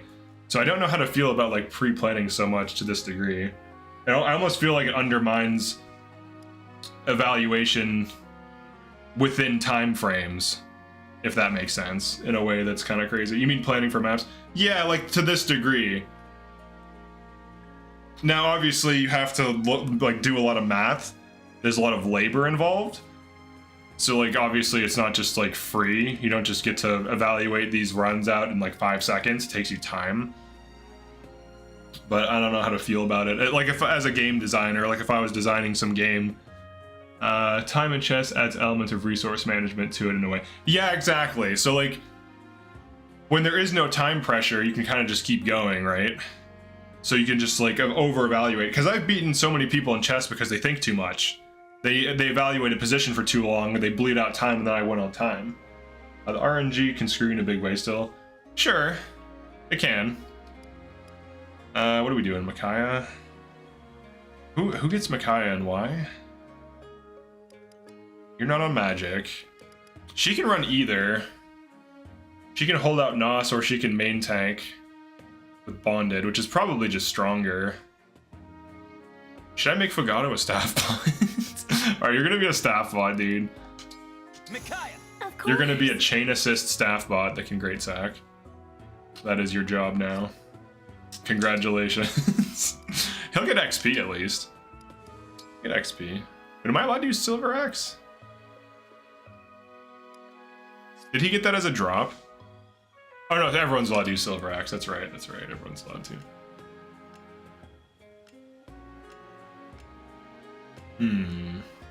Like, I get why people like to do LTCs and stuff. They like the creation of the plan that gets you these results. So I'm not just like trying to bash that type of playing or that way of playing the game necessarily. It's just that in terms of like evaluation, I feel like there's less scrutinized evaluation that puts pressure on the player. Versus if you're playing, if you're playing something with near perfect knowledge, and then you're creating a plan and then executing a plan, and that plan works almost with like, I don't know, 50 to 70%, maybe even higher reliability.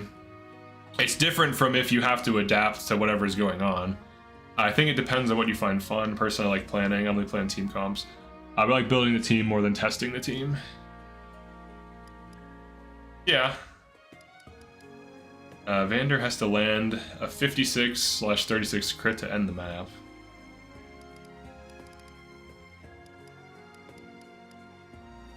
Oh, a 56% hit, 36% crit. I thank you. So you have to adjust the RNs to get there. Do come again.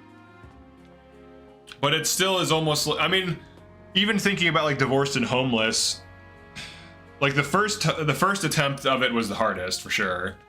And then the second attempt was like a massive improvement that almost completed the run. And then the third attempt were like memeing on the run with like broken builds. So it's almost like the more unknowns there are, the harder the game is fundamentally. And I feel like for strategy games, the data dumps, like, you know, the things with all the data on them, these websites and stuff with like all this information, almost undermines what could be a super high difficulty if there's more variation in what the enemies do and like what enemies spawn and stuff.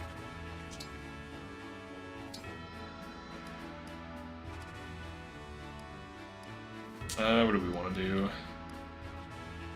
Keep dumping it into her. This should be a picturesque match. Prepare to be awestruck.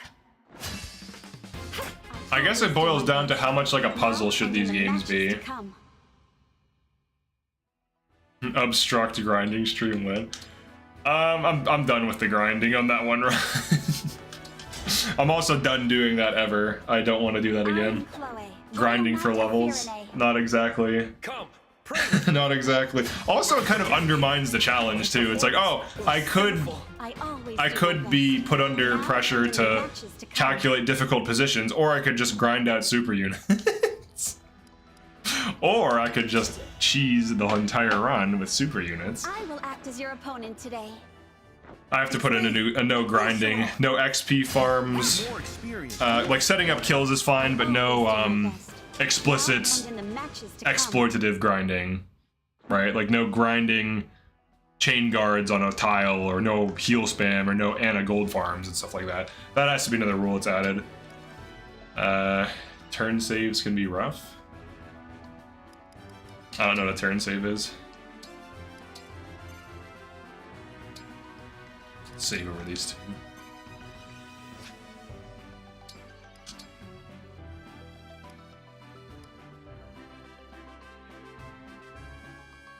I'm actually not sure about like skill and tactics games. Like I understand it is a skill. It took XS 3 to 4 days to puzzle out the final turn save on 6. Sure. I have a save spot that's a bunch of super units in case I want to goof off the really bad unit classes.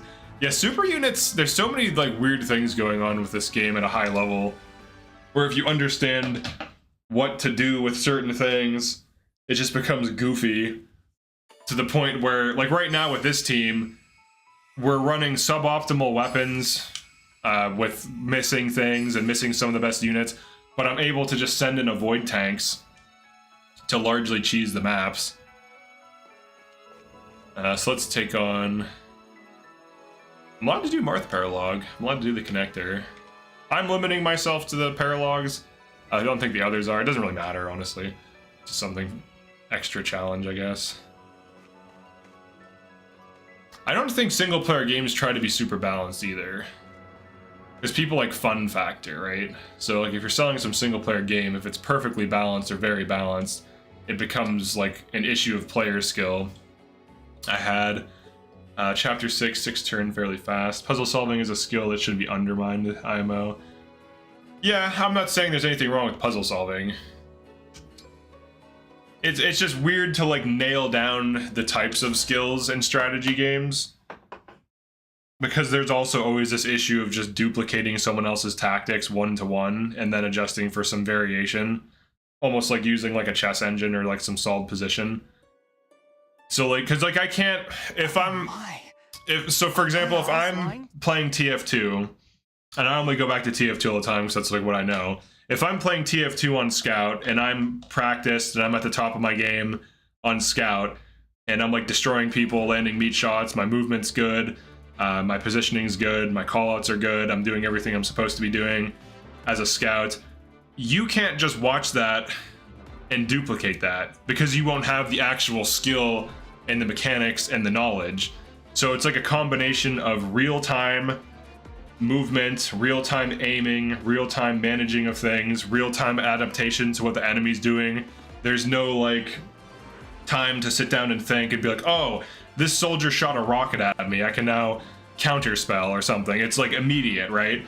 So the evaluation occurs in real time, whereas like in strategy games with no time limit, there's zero pressure for acting, right? Like even in real life warfare, if you were like some commander, wait, why am I doing this thing?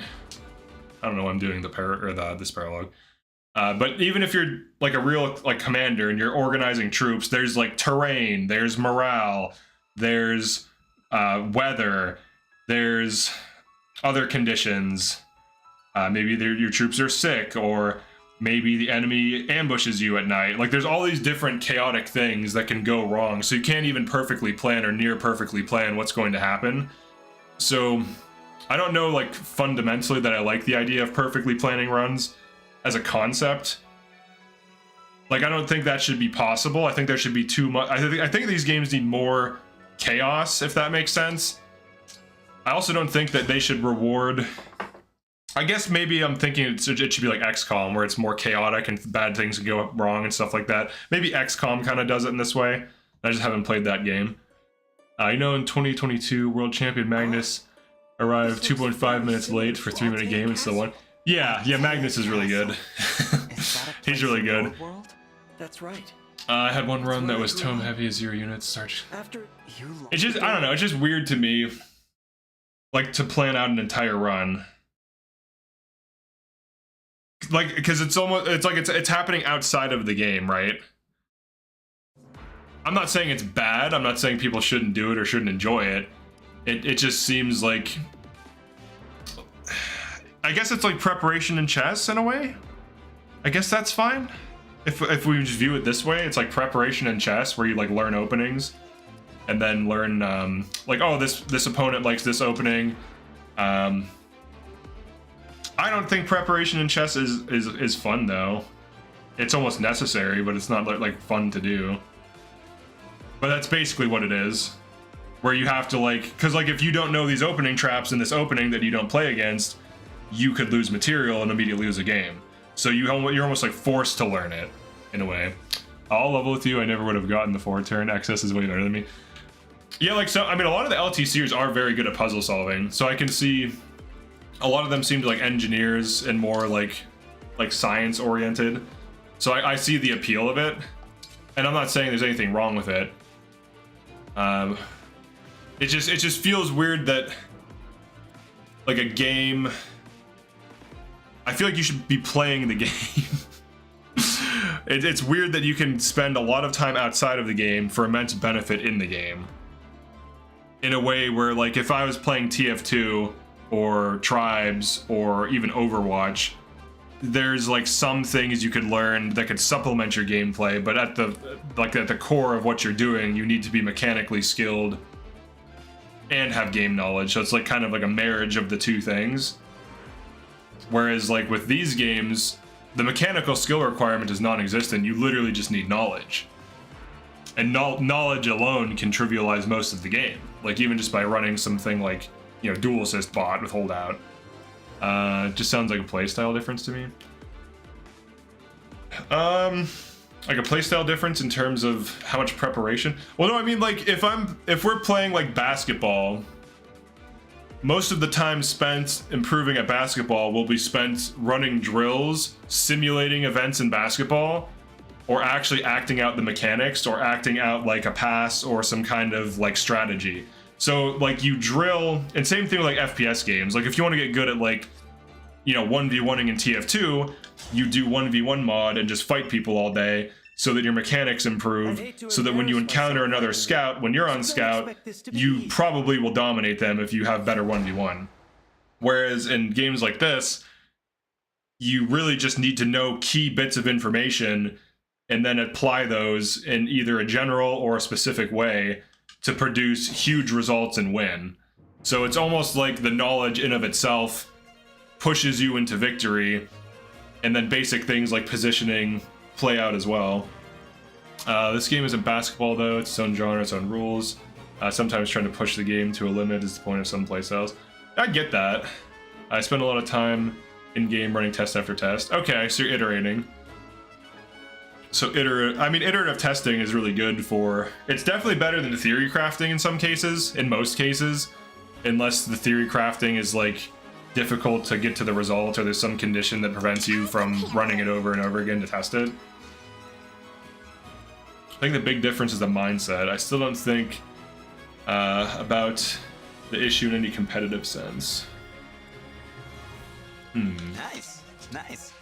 I'm just trying to think like how we can make a strategy game be more like reliant on, take away the min-maxing, take away the pre-planned just do X, Y, and Z and instantly beat maps. How do we distill a strategy game into pure tactical skill and have it be meaningful and interesting? That's what I'm trying to figure out.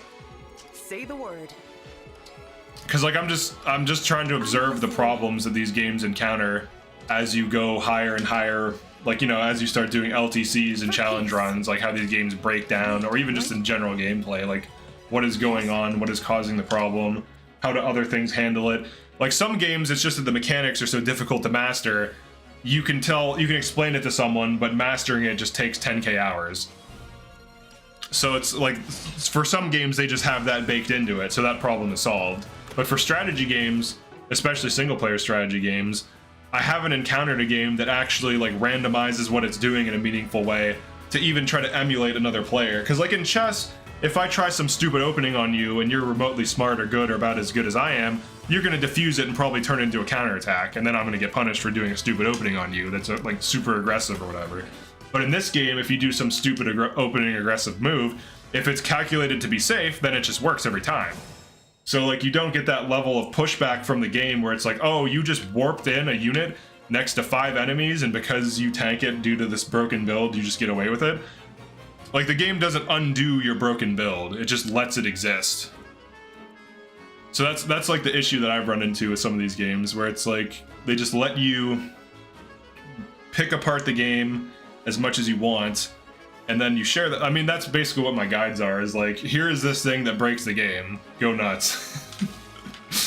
But I would prefer it if the games were more like, less about levels and more just about like raw tactical skill, like positioning, decision making, meaningful positioning, meaningful decision making, meaningful enemy interactions, meaningful enemy responses. Less about like, oh, this group of enemies has 3 other enemies overlapping it, so if you attack it, you get punished. So now you have to heal after killing, rescue, chain guard, canter, bonded shield, whatever. Because that's kind of that's how I experience this game. An SRPG where your lord is always the same, but you choose 3 random different characters. What if each of the units you receive are always in a random order each playthrough? Have you heard of the last spell? I have not. The last spell. If not for the Gacha, you would like FEH. That's a pretty big downside though, the Gacha. The last spell. Oh, it came out in March of last year. Oh, this looks kind of cool. Oh man, I wish I would have known about this. Oh, I would have covered this. Jesus, man. Some of these things just fly right under my radar. I would have covered this. This game looks sick, actually. Damn, dude, I missed a good game. Oh, I need to be paying attention to the indie scene more. This looks cool. This looks really cool, actually. Oh, I missed it. I probably could have covered it, made YouTube vids on it and shit. It probably would have did okay. Let's see. Tactical, single player, RPG. Are they working on a new one? I think you might like it since roguelike SRPGs try to solve your problem. Really last spell. Wow, I missed a good game? Damn, dude, that sucks. Wait, what is this? Shadow or Spirited Thief? Looks interesting. Dang, dude, I missed a good game. I can still play it, but I missed the wave of YouTube. You have to be early. You have to be early and quick in YouTube, or else you're dead in the water, even if you're an established channel. Indie games release really good games. Cough, power. That's right. I do feel like triangle strategy rewards raw skill, but it is too easy once you're good at the game. So I think there are games that kind of do this. You have this? 15 damage. Oh, you have the holdout though. Is Pal World even indie anymore? No, it's well, technically it's an indie game. Double A, yeah, double A is kind of fair. Is that even an actual official title though? Here I go. It would be interesting if the games adapted to what you were doing though. Not to the point where it's like a chess engine that is just gonna always outplay you, but at least it's like, oh, you're pushing me on the left flank, I'm going to allocate some response to that. Instead of it just being like, huh? What? Flanking? Positioning? Because I feel like Fire Emblem AI just chases kills mostly, and the AI is very suicidal. It doesn't feel like the enemy troops ever care about their lives, ever. So they don't try to survive, and they always mindlessly rush you. Which I am kind of not a fan of, honestly. It's just whatever, to be honest. I keep saying honestly. Let's see. It's just a community thing. Yeah, it's kind of like double A. I think that's fair. We'll see how this team does. You would love roguelikes, to be honest.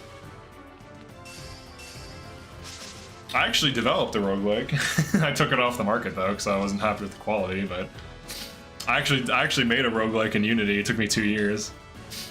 It was an action RPG. Most people didn't like the combat though. They also didn't understand it, but I didn't teach them how to understand it, so it's honestly just my fault that they didn't understand it. As a developer, I basically just didn't communicate the mechanics in a logical enough way to help players learn and master the game. So completely, these are not corrupted, these are fabrications. So her build, which would kill all of these, does not. Or kill most of them, maybe. Oh, did I cook? I'm just realizing I didn't cook food here for the speed +2. It wouldn't double either way, but... Endgame makes sense because they're all corrupted. Yeah. Yeah, this is like the only situation where it doesn't help. But I could always just do this. Let's do it the old-fashioned way. Binding Blade? Hell yeah, dude. Binding Blade, baby! We will never know what game I made. It doesn't matter. But honestly, I just think they suck. It's like when you make artwork that's bad and you're like, oh, this was bad. It's like that. You just don't want to remember your bad work.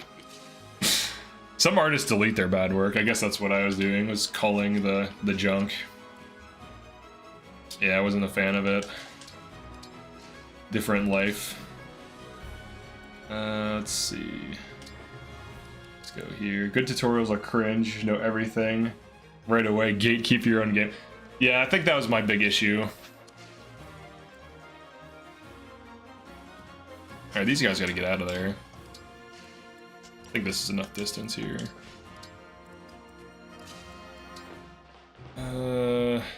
Let's do Convoy Obstruct. Tutorials are hard because you don't want to be too cryptic. You just want to baby the players. Yeah, it's tutorials are difficult. For sure. Let's try this. We might die to chain attacks, but they also might not have enough squares. I do think that most of these games end up being like stat checks. Where it's like, oh, do you have the stats to kill this thing? Yes or no? It has nothing to do with like player skill. And it's mostly just about like managing resources and units.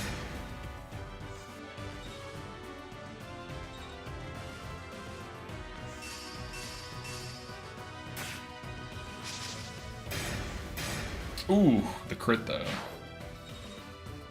You should make tutorials. Make tutorials something you can toggle. Dang, dude, she's getting 2 crits here. 2 crits so far.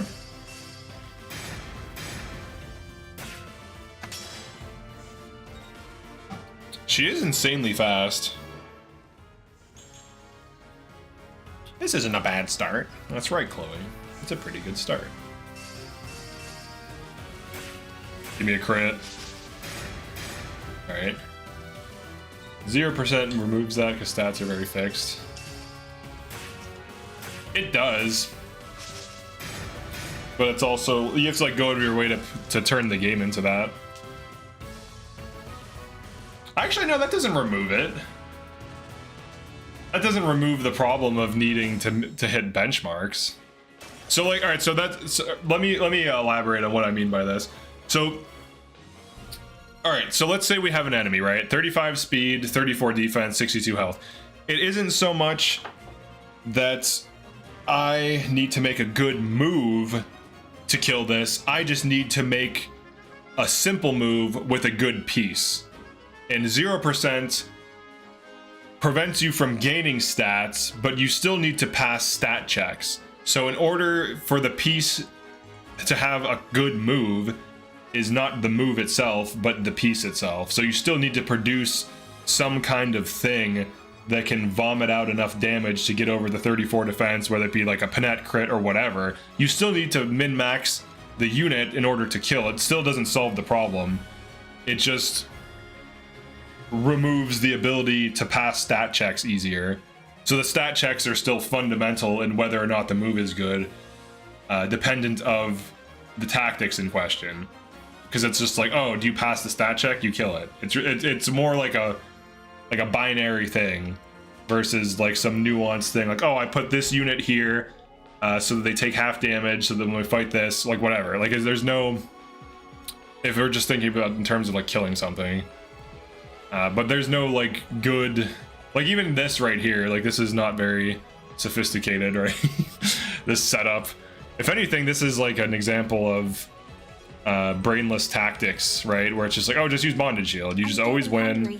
They can't deal damage. I mean, they can in a way through chain attacks, but you just stick it in front of enemy formations and it just solves the map for you, basically.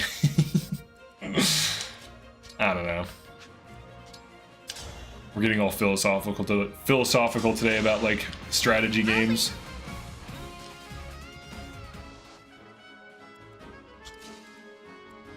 Zero damage, huh? Very low damage. What do you got? I mean, it's basically messing around with SRPG Studio. It's the player's fault if they turn it off. I think the best way to do tutorials are Breath of the Wild. Oh, okay, you're talking about tutorials. Now let's do you double that? No. Have you heard of Crypt of the Necrodancer? I have no idea what it's about though. I had a friend that was all about it. So I don't know what the deal is with that, but...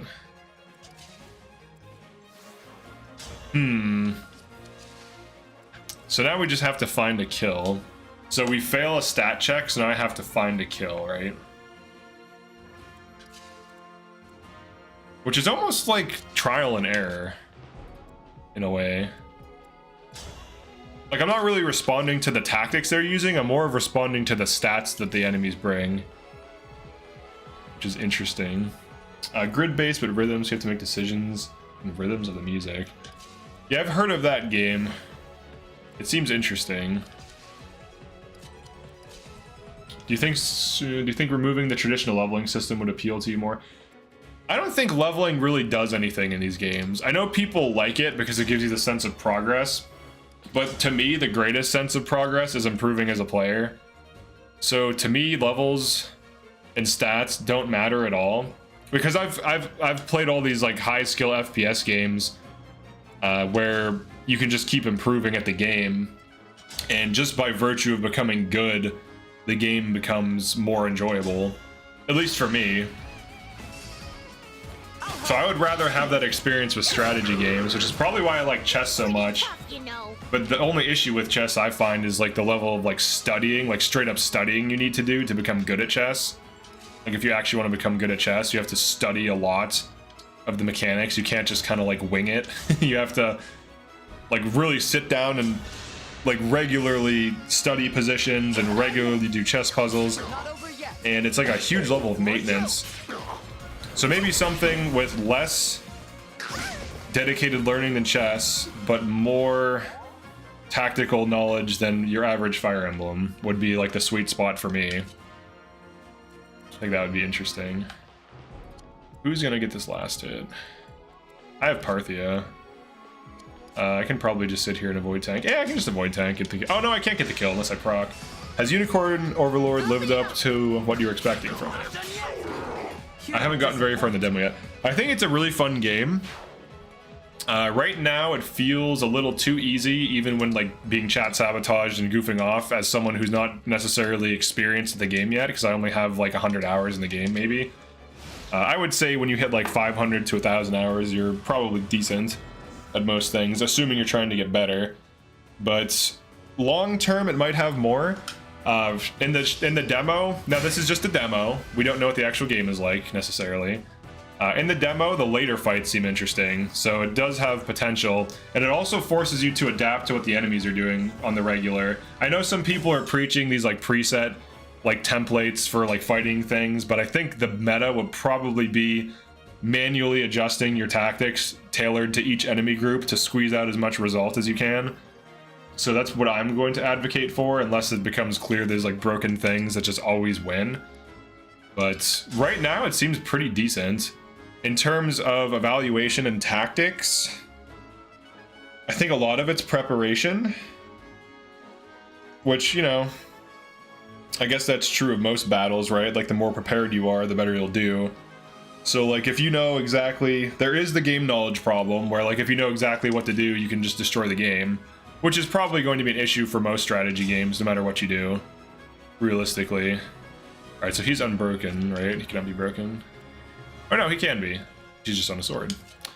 Let's oh, we have to kill this. That is brave. The preset is a lot less effort. That's probably why. It is a lot less effort. It's much easier. What's your hit rate? 166. So right now, I feel like with Fire Emblem, you're just evaluating like stat checks. It's like, oh, what's your hit rate? 166. All right, cool. I'll stick a high avoid tank next to you. Dodge this 30, and then we'll put another avoid tank behind it. Yeah, we'll put another avoid tank behind. That thief will not attack. This guy dies. Oh wait, no, he doesn't die. That's a genre-wide problem. Yeah, I think there are these issues. There's gonna be issues with every game though, like nothing's perfect. And just because something has problems doesn't mean it's bad. I'm not trying to like dunk on these games or something. Oh man. The double miss. The proc does nothing. Alright, hit a dual assist. Can we hit a dual assist? Nice. That's why people are attracted to roguelikes. Yeah, roguelikes kind of simulate... I remember thinking this early on when I was like making games. Roguelikes simulate the multiplayer randomness and unpredictability while maintaining it being a single player experience. You don't have to worry about like the servers going down or whatever. So I feel like roguelikes have huge value in this way, where they can simulate multiplayer games while being single player games. And other games, like obviously the issue with multiplayer games is that the servers can go down, or the player base dies, or it's laggy. Like there's all these built-in problems with multiplayer games. There's also people just raging out at you. There's like several more serious problems than... Oh man, look at this man. Oh wait, he doesn't die. Famous last words. They're also really hard to design, so we don't get many SRPG roguelikes. It's such a hard blend. What I was going to do for my indie game, and I'm not saying that I know better than the industry, or that my game would be better than theirs, but what I was going to do was have the AI generally respond to what you're doing positionally, so you can't just always use the same tactics, and I was going to have variance in their response.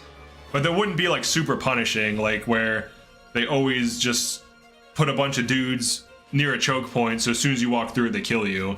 It would be based on like their behaviors and what they would probably do as that enemy. But obviously this project is probably going to take at least 5 years to make. I need to grow my channel a lot more before I can get it going also, which is unfortunate. Because I was hoping to make huge progress on it this year, but I think I'm going to have to spend this whole year like seriously growing my channel. Basically, oh yeah. Basically, people suck. Wait, what? Oh, because people don't want to do the effort. Oh! Predictability has to be play tested a lot more to make sure they aren't annoying. Roguelikes are already unfair. Predictability is play tested. You want them to be as sight readable as possible. What do you mean sight readable? Like you see what they are and know what they do type of thing, or what do you mean?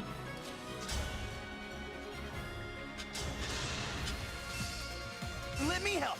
Because stage is already Now the randomized? true battle begins.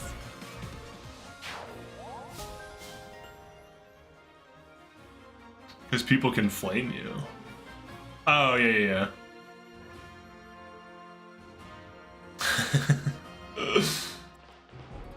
Yeah, I got you.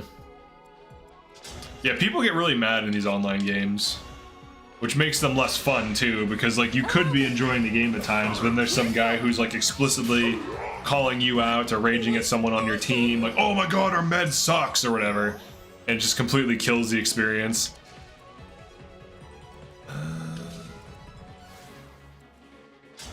Let's do a flame lance. We can break this guy.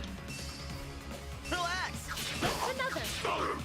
So you don't get a random zombie exploding in Minecraft, for example, because zombies don't do that. Yeah, like I wouldn't want to do like traps where like, oh, you should have known that this rat enemy that has a small bomb prop on it that's hard to see. Like if it's obvious and it's like a bomb rat or something or whatever, it's like, oh, okay, then it's the player's fault. But if it's, especially if they're like, oh my god, that rat has a bomb on it. If they call it out and then you still don't respond to it correctly, that's definitely the player's fault. But if it's cryptic, then yeah, that's a problem. Me first. Apply them to behaviors, that's what I'm talking about. Yeah, so like, for example, like enemy creatures, when that low HP might retreat to other creatures or something, and then you'll learn that, like, oh, okay, they run away, and then they randomly won't start doing other things, though, in response. Just, like, mess with you. And we might as well Great Sack here. Heal everyone. Bomb rat. Yeah, so you want to train your players when they play the game so they understand the mechanics, so they don't feel like they're being like cheated when they encounter something.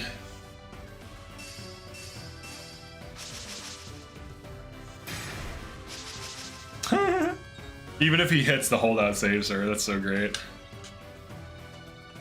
A holdout. Very fair and balanced. Alright, we are officially out of attacks. However, we have clan action. Let's kill this boss. This brave sword thing is actually very dangerous. Hit! So in a way, hit rates kind of act like this stand-in for randomness. So like you can have a plan, but it can go wrong. Whatever you ask. Now, at its best, it can force you to adjust your tactics, and at its worst, it can just be like a tedious thing to fight against. So it kind of represents you're actually developing a roguelike. This is fun for you to talk about. That's cool. Yeah, I don't know that I would do a roguelike again personally, because I have made a roguelike. And I think that game would have done better if it was just a single player game with a story. I don't know. I also had like very poor promotion and things like this. You know, indie dev shoestring budget and so on. Can we get a big quad in? No, we can't. Alright, never mind. Let's do this. Start stacking damage. As much damage as we possibly can. So basically, you don't do what Three Houses does and have two random fast dudes spawn behind the player. Yeah, that's just like a cheap death. That's like just the game robbing the player through nonsense. Alright, you're gonna attack for some chip damage here. Yeah, I'm not a fan of things like that. Because then it's basically just like a noob trap. It's just like, oh, you didn't know this, you're punished for being new. Just because you're new. Like, you didn't know this spawn was there, you fool. Yet another. It is fine to have traps if, like, you know that, for example, like, let's say there's, like, holes in the wall. And you know that enemy rats can ambush you from holes in the wall. And you could make it so that if you look at the hole and you see, like, occasional eyes appearing there, that there's a rat in there. That could be an example of a good ambush, because you could teach a player in advance that things can pop out of holes by showing them something ambushing like a green unit that you can't save, for example, and then you're thinking, okay, there could be things in the walls. There could be rats in the walls. So then every time you see a hole, you're thinking in the back of your head, okay, this could be a rat enemy. And then you're evaluating based off of that possibility of there being a rat. Excuse me. After the possibility, it's all about rat enemies. But just like ambush out of the blue is, you know, kind of whatever. Random ambush for no reason. I think, yeah, he can go up there. She has to kill this. Alright, she's got this. Still don't get why Effie has no telegraph for reinforcements. It's been years. Sometimes they do. They don't always not have it. Sometimes they do have it. But usually they don't, I would say. Right, he's broken. Maybe we should go for the axe attack. Or no, the bow's more accurate, isn't it? Oh, still a 60 though. I'll lead off. Annoying. Yes.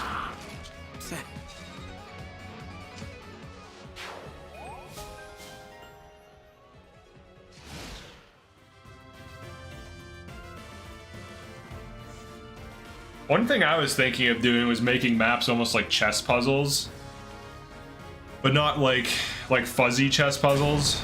So they're not like explicit do the X, Y, and Z to win, but more of you kind of want to do certain things to win and then still have the enemies responding to you.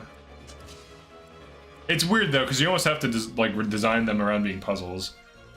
Another way is to maybe make a door that opens in one turn before they spawn or something. Yeah, you have to like let them know some way. What's this guy getting away with? 0 damage, 0 damage. Just attack for meter here. Nice. Free meter. Oh boy. A lot of enemies over here.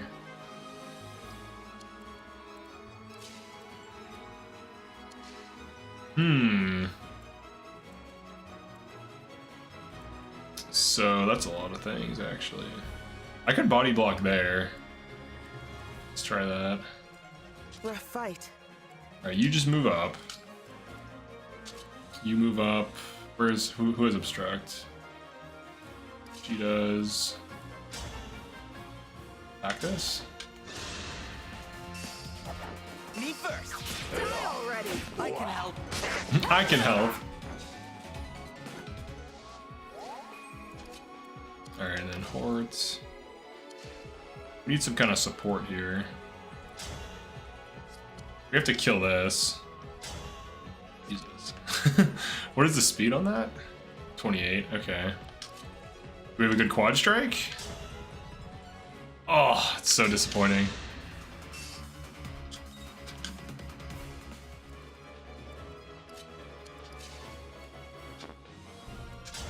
Shoot that. Maybe I should have went for attacks or procs. In Conquest, there are multiple map gimmicks that wind currents or invisibility that never appear again. I'm fine with map gimmicks if they're actually interesting. Yeah, I think most people are, honestly. A laser just wasn't it. You know, like lasers? Oh, I don't think we have this here. Unless we do a ton of obstructing. Feels pointless if they never appear again. I agree with that. I don't think we have that push. We just don't have it.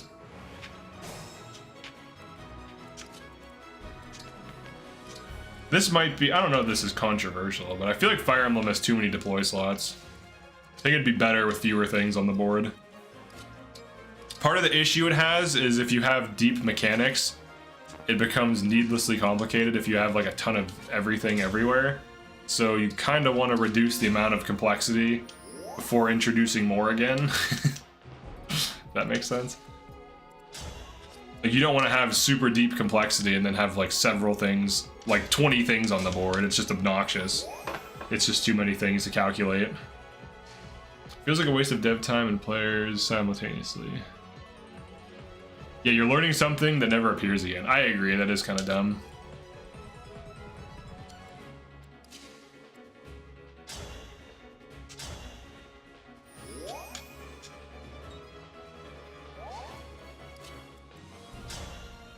Physic.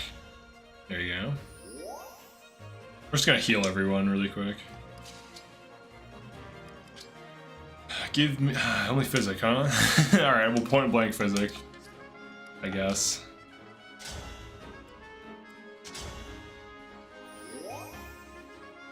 It's a waste of dev time for sure, but I don't know why. I don't know if it's a waste of players' time if surprise factor is done right. This game has a lot of like gimmicks and some maps, right? Like it has the shoreline map for literally one map. It has darkness a few times, and in each time, I don't know how to feel about Fog of War maps. because they just punish you, they don't punish the enemies.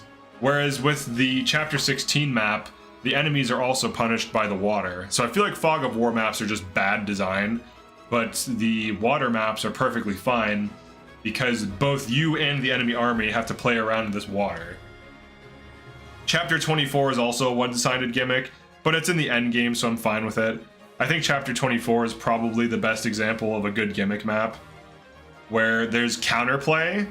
You can just move into the sides, you can move up to a rock so it pushes you into a rock so you keep your positioning, you can put obstruct tile behind you, you can make a line of people that go up to a rock and none of you move, you can put flyers on rocks in the middle of the avalanche and they're fine. So there's counterplay to the gimmick that's kind of obvious.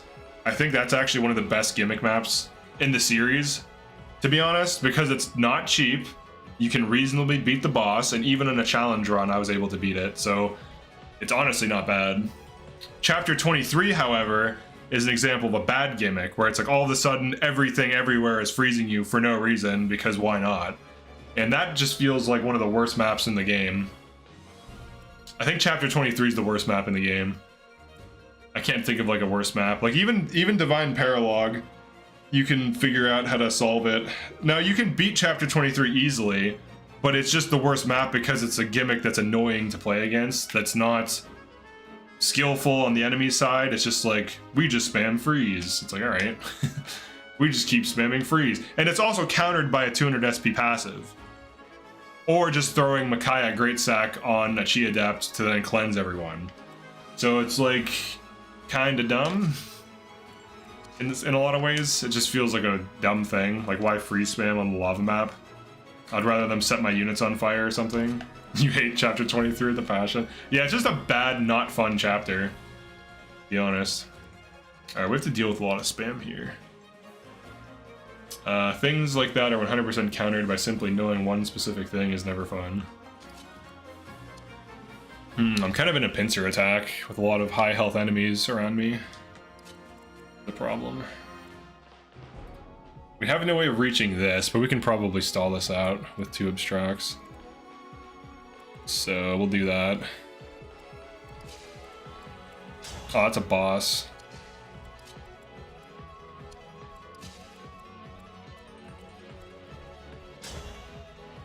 So we just take off 2 health bars from that.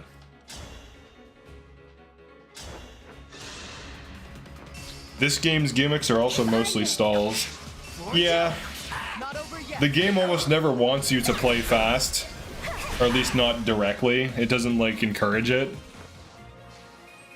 It does feel like it's just trying to slow you down, or like collect taxes on you. It's like, oh, you want to go past this, you have to pay this tax.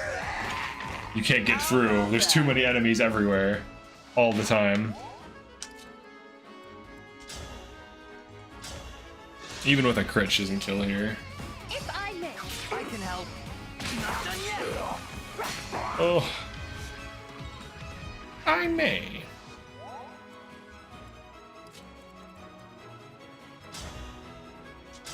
We're gonna have to put some serious damage on this thing. Right. I'm an FE newbie, I don't know about it. That's fine. Now, how do we get the double obstruct, though? Bring it on. That's like the problem, right? I don't think we do. I think that's like the fundamental issue. Unless you go here... Oh wait, do I even have obstruct? Do I have freeze? That'd be easier. We can just freeze these things.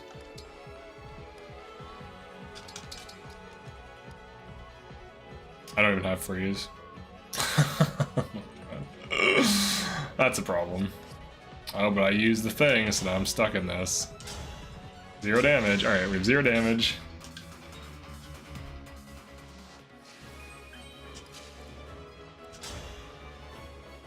She tanks the silver bow. That's kind of impressive, actually.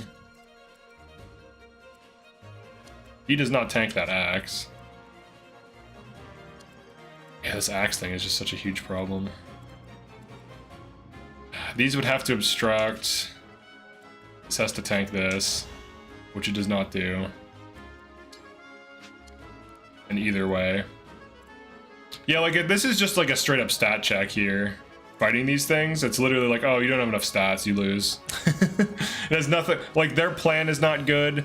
They're not outplaying me. There's just simply more of them and they have better stats. And that always feels bad every time you encounter it. It just feels like it's cheap. Like if I lose a scout 1v1, it's because I was worse. And I know that for sure. Well, I guess technically I am worse. My units are just worse than their units. We're failing the stat check. Does she pass the stat check? No, she also fails it. Speed-wise. It's literally just like a gate. It's like, oh, you failed the stat check. Shall I treat you to tea later? This map is probably harder than the final chapter, stat-wise, with emblems. And we have to kill this twice. We have to kill that twice, which isn't happening. Yeah, we're in a pincer attack of just like high stat enemies. Okay. Sometimes I just want to like just play FPS games again. Where it's like, oh, I don't have to worry about my dudes being in a bad position. I can just simply be good at the game and outplay my opponents with raw skill and get out of it through that.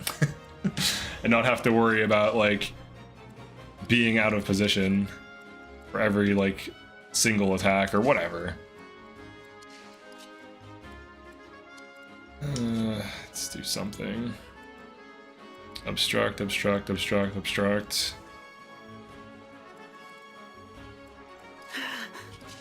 Same thing with chess. Like I've lost a queen before in chess. Well, multiple times. I've lost a queen and then I was able to turn it around because my opponent got confident and things happen. FPS games like Pal World. Yeah, Pal World, Pal World, Pal World.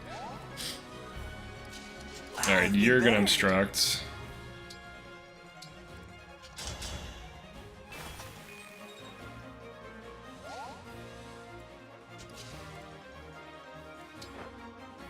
I might also just be playing too many strategy games. Maybe I just need a break from strategy games. Let's do you now. Just obstruct spam the archers to keep them contained. Okay, and then we have to kill the axe with these resources.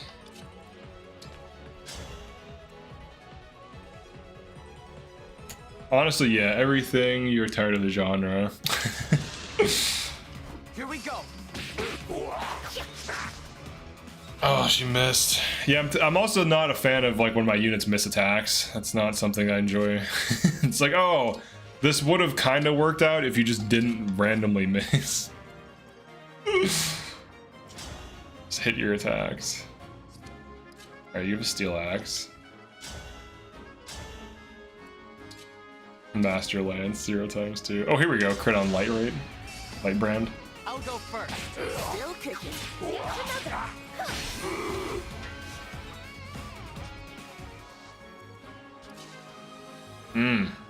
That Alear damage though. I'm exhausted. So Alear, yeah, this Alear does not damage against these almost defense capped warriors. I need a lot of procs here.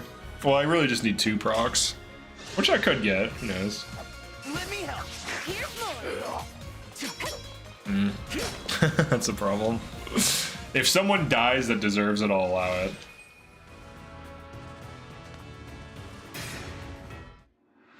Alright, that's fine. I'll allow FOGADO. No! Jesus Christ. Yeah, look at how overtuned that enemy is. Oh, And the thief let it out. Dang, dude. That's why I like gambits, because it's like the rest stat of a bleed. Alright, let's go back to here. This is like the critical bad position, right?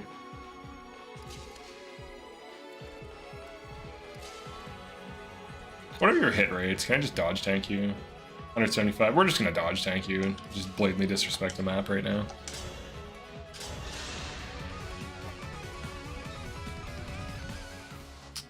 Infinite stat boosting is dumb. It is kind of dumb.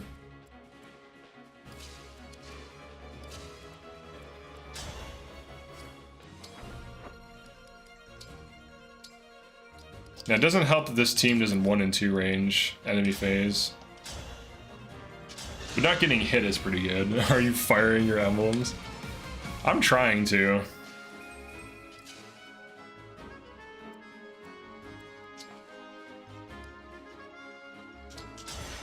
But how do we get this kill though? Anyone who gets in close is probably gonna get wasted because they get doubled. They're all just bad units basically. Oh wait, you can do this. Here we go. Kill this.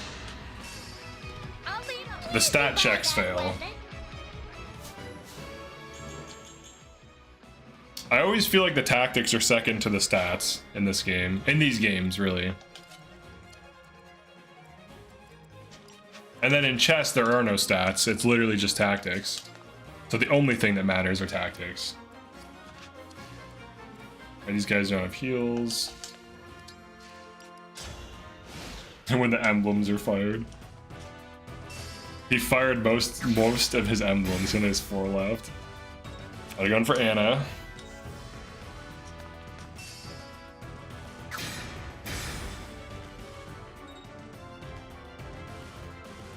The emblems aren't fired.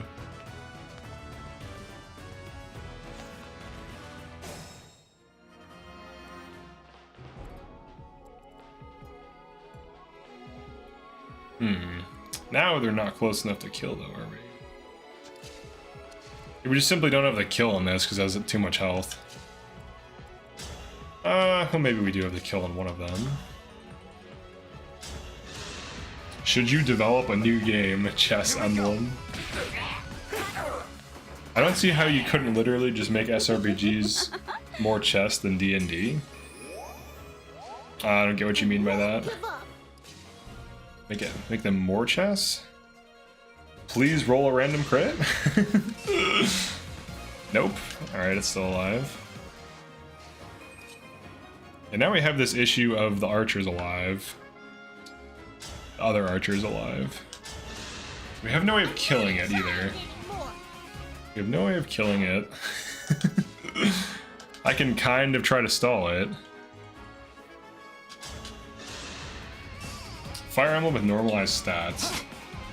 Yeah, I don't know. It would take a while to figure out. And these get in once these move. So that's a problem. I could forward rescue some damage. I think the main issue is we just lack damage. Who can even damage that? Everyone's slow. I guess Celine?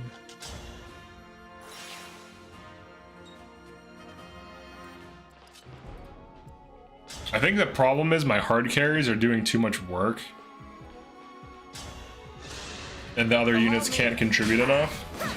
And we don't have any broken nonsense. Like, I can avoid tank all day, but these archers are going to shoot me outside of avoid tank range. This one's going to kill... Alright. That can't kill Anna? What's hitting here? Oh, the thief. Oh, the thief doesn't matter, though. These do not have heal on them. These are dead now. He can get out. I kind of am fine with Saphir dying. You can make every piece do something specific. Everything has like 1 or 2 HP. I was thinking about that. Oh no, Celine died. Oh no, Saphir died. They barely do anything anyways. I might actually be better off with them being dead. Because the avoid tank units basically just can't get hit under the right conditions. So it's almost like having these other units around is just this constant perpetual game of cat and mouse where I'm trying to keep them away from dangerous things all day. And then the avoid tank units are like, what problem? We just can't get hit. It doesn't matter. We can just dodge tank everything. This. The strength of the stewards. Alright, Stewart. Yeah, I was thinking about something like that. You can't let Celine die. She's in your draft. She's protected. Alright, didn't someone super chat her? Is that what it is? Oh my god. She is protected. Ugh.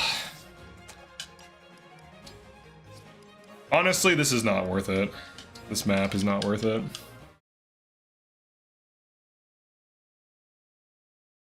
Definitely not worth it at all. Kind of a huge waste of time. Probably could just beat the game. I probably could have beaten the game by now, actually. I probably would have beat chapter 25 or 23. We do have warp skip. I don't have dance though, so I can't really warp skip anything. Sometimes I don't even do Marth Paralog. Though with this team, I mean, if Divorced and Homeless team can beat it, but I did have to entrap and do specific gimmicks to accomplish that. What do you mean? They don't call her Celine for nothing. That's right.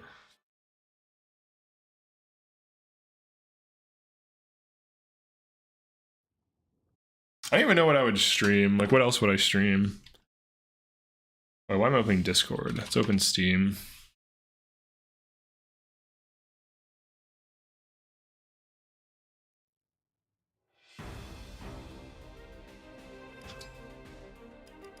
Oh, I also didn't do the speed thing, too.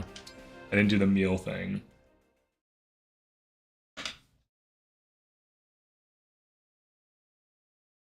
Gotta do your meals. Stream roguelikes. I don't know. Dragon's Dogma 2.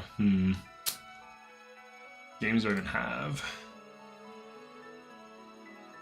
Streaming Starfield was pretty painful. That was a hard game to stream. Stream Minecraft. I could on my other computer that has it installed and everything. I could stream Minecraft, I guess. Become a Minecraft streamer. I wouldn't do that. I might do it occasionally. I wouldn't do that as my main thing. Oh yeah, what am I doing? Somniel. 2 Somniel. The Somniel. Playing Starfield is painful. Dude, streaming that game, I felt so bad for people who were like, oh yeah, Starfield might be good. And they would watch the stream because it's like, there's like nothing going on in it. I would like push myself to get to combat as quickly as humanly possible, sprinting between points of interest, and only to like rapidly destroy all the enemies in the hardest difficulty setting, like nothing, because the game is super unoptimized and broken. And it's one of those games that like the numbers are stupid, so it's not surprising, but it just was like a complete nightmare. One thing I was debating on streaming was maybe like heavily modded Skyrim. So heavily modded Skyrim with a ton of new enemies, new perks system, new difficulty on Minecraft, or on Skyrim 64-bit, because that's a little bit more stable. It almost never crashes. I could not watch you play Starfield. It was literally me shitposting the whole time. Yeah, it was not fun. Starfield stream was kind of not. It was kind of boring, honestly, because the game is boring. So it's hard to stream a game that's boring, right? If a game is interesting, it's easy to stream it, because then the game is funny and it's just like helping you with like, you know, entertainment, basically, where it's more engaging to watch. So the more entertaining, that's why Engage, I think, is good, because it actually is entertaining. Whereas like older Fire Emblems, like if I stream 3 houses, I feel like it's boring, because like what is even going on? We're just like doing more auxiliary grinds and talking to students, and it's just not entertaining. I don't Modded Engage, maybe. Modded Skyrim can be quite difficult, but it's hard for people to gauge how hard it really is. Engage is engaging. Yeah, funny enough, it is. It is engaging, I think. Starfield was rough, man. Ooh, look at Anna Cook. Jesus Christ. What a unit. First rate. Wow, SS rank. What the hell? What a unit, dude. Unreal. Alright, now what else can we get to improve the team? SS is a rank? Yes, it is. Best unit in the game? By Celine? Let me get you some kind of ring. Oh, I wasn't using Marth ring. Oh, right, because of the paralog. Let's go. I don't think you ever saw SS. Well, you did today. It's funny because SS is the name of Hitler's like shock troopers or whatever they were called, the SS. Very funny.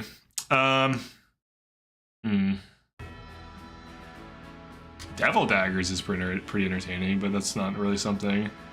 Grand Blue is just kind of a grind. I did like Halo Infinite, but I didn't like the aim assist for crossplay. I felt like that was really terrible. I kind of want to stream like Metro or something.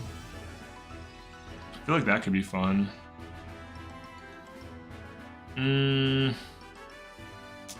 Looking at my games, I don't really have... I do like System Shock. I do like Tales of Vesperia. Let's look at the store. Let's see what they have. Elden Ring, I'm already too late on that. Too late to the party for that one.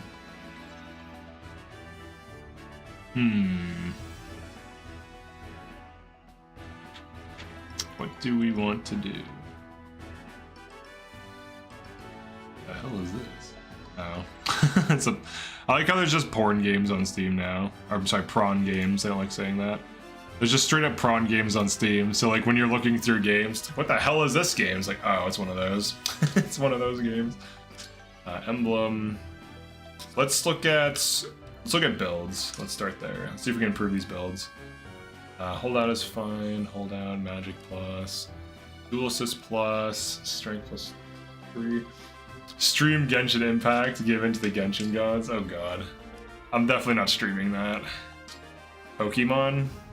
I don't enjoy Pokemon games as much. Don't worry, you'll know if I think it's boring. Let's get her Roy 20. That'll help. This should be a picturesque match. I am Roy, son of Eliwood. She should have a javelin. Oh, I can't use javelin. That's right. It's a challenge run. I was like, wait, why does she not have a javelin? It's used by someone else.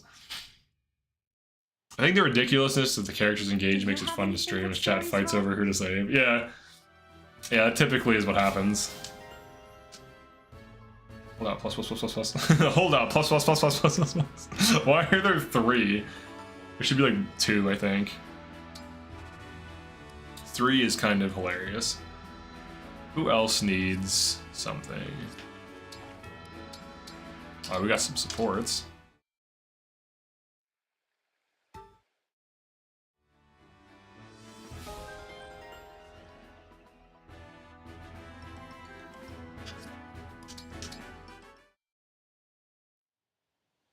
Do you remember the first time we met?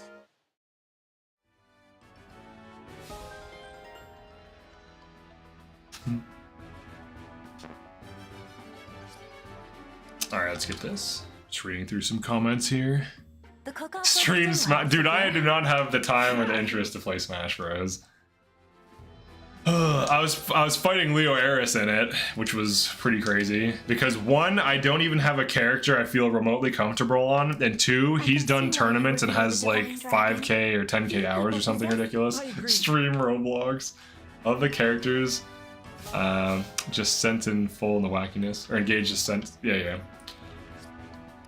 Here, let's do this. Let's put it to a vote. Anyone can vote, by the way. If you're not a member, you can vote. Join our cause? What to stream? Finding my family was a big part. Modded Plus, if Skyrim. the world ends, my business goes kaput too. I figure people will be so happy when the war ends that they'll be We'll see. Now, what else would I want to play today? You think big yourself for one so small. I don't want to play. I don't feel like playing TF2. Dealing with the bot crisis. And also, there's potential for like people with decals of like NSFW stuff, which could be really bad. Hades. I have not played Hades, so I don't know about that. Hollow Knight too. I haven't really played Hollow Knight. Maybe Tales of Vesperia. Or no, what about Secrets of Mana hard mode? Mana hard mode. I'll give you one more option. For modded Skyrim, I would have to mod it first, by the way. So I might not be able to stream that today. So it's probably a bad option. I'll put that one for in the future. Bot crisis. Yeah, TF2 is the bot crisis. And then also sometimes people randomly have like NSFW furry decals for some reason. I don't know why those are so common in TF2, but they are. I think you can disable custom decals, but I have no idea why those are so common. But I swear they're more common than normal NSFW decals, which also are annoying to see, because I'm just playing TF2, I don't want to see prawn. What the hell is what I want to play? I guess Tales of Vesperia, maybe? On the hardest setting? Stream snake. All right, which one of these seems appealing to anyone? Minecraft, Secret of Mana hard mode. That's a mod that makes it harder. Tales of Vesperia hardest setting, which I haven't beaten before. Skyrim modded, it'd be super hard. I'd add crazy. More enemies. Enemies randomly spawn. More enemy types. Perk overhauls. You would die really quickly. They either have NSFW decals or spam racial slurs, or NSFW racial slur decals. Oh my god. I know, it's so bad. The custom decals thing was definitely a mistake, but I guess Valve is super pro free speech and they just don't care, which is based in some ways, but also allows people to be bad actors, so it's kind of like a double-edged sword. So make of that what you will. Now maybe we want Anna. You know what, Anna? You're getting Marth. Oops. You're getting build +5? In a second. Secret Mana sounds fun. You're getting build +5 and Marth, I want to say. Because Marth speed fixes and just gives her an extra attack. Leif is like the emblem to put on things, either for the Bunet build or because you have nothing better to do. So that's how I view him. I know some people like to claim he's good. So far they haven't produced builds that prove this, but they still claim it. Nonetheless, they still claim he's really good. The Bunet build is like the thing. And that's like it, as far as I know.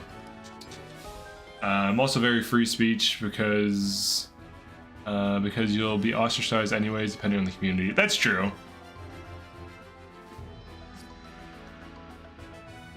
Yeah, I mean, does TF2 need custom decals though? Like, is that a thing we need? It's just weird. I don't know. Doesn't help Leif is the only emblem with downsides. Yeah, and engaging on him feels like it does nothing too. Oops, we want to do changing. Secret of Mana hard. TF2 needs a new game. It does. Here, you get Marth. Where's Marth? Where's Marth? I can't see. This is the true chat sabotage. Alright. Right. Right. That's right. Now, who gets Leif and why? I guess she could use Leif. Somehow. Leif. Leave it to me. Leif. He should have said Leif it to me. Leif is broken. Source. Trust. Broken as an unplayable. Yeah. Alright, and then for Anna. Oh, I guess we do want to do the Marth paralogue, don't we? To get the Marth level up. Broken as an unplayable. Yeah. I feel like Valve trusts its community to self-police, which is pretty based. Yeah, but like, what do you do when someone has these things? Like, if you're a streamer and you run into like some NSFW decal, like what? Like you basically just have to play with decals disabled, which is fine, and I think that's an actual option in the settings. But it's just crazy that that can be a thing when streaming the game. Or even just when playing the game, that you'll encounter that. Like, do you really need to encounter that ever in your life? Unless you go intentionally looking for it. Stream Fire Emblem Heroes. Oh boy. Oh boy. I definitely don't want to stream that. Alright, let's get this Marth level up. Let's get her some speed from this. I think she'll be speed +2. I'm doing this for the extra attack. You better buy something. Yeah, TF2 doesn't need NSFW. I agree. It's just Show me weird. what you can do. I would be. What they should do for decals is make it so any Steam emote or any Steam community emote that's from a game or like a trading card or whatever can be used, so you have a wide range of images to put on it. So that way it doesn't have explicit artwork ever or bad content, but it's still customizable enough that you feel like you might want to have it on there. Like funny. There's like a bunch of funny emotes on Steam they could have that it could be. So that's what I would do. But obviously Valve is very successful and knows what they're doing, so maybe that's the bad move. Who is to say? Hi there. You can call me Lady. NSFW I am Marth. decals on their signed weapons, yeah.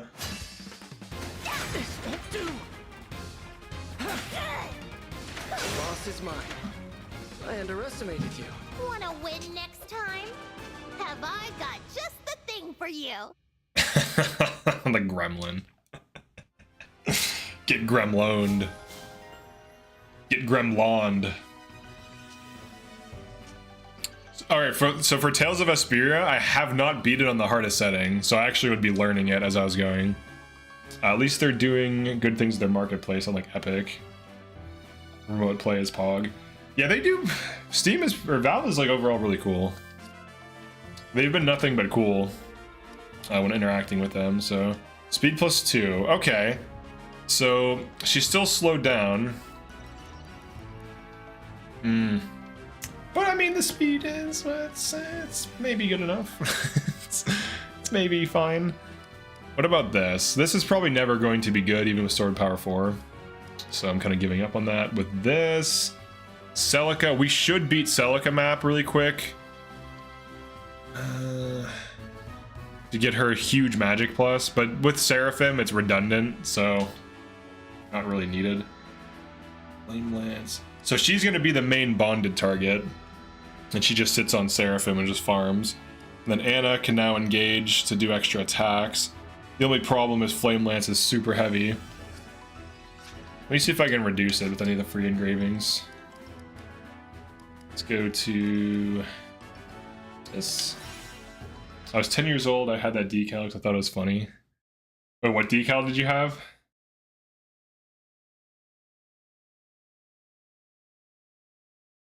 Let me read up here. Oh, you had NSFW? Were you... Is that what you're saying? The best decal for a spray, though, is an enemy sniper PNG, so that it looks like there's a sniper and it freaks people out. That's the best one. That's a classic. Like a PNG of the enemy sniper from a distance, so it looks like he's there. I was so toxic. I used to go as scout and hit people with the bat over and over again. So that's what I do right now. If I see an engineer on my team in TF2 and I'm playing it right now, I am hitting them with a bat saying need a dispenser here, especially if there's a dispenser out and it's their dispenser. That is a given. If you're a scout main and you don't do that, you are playing the game wrong, objectively.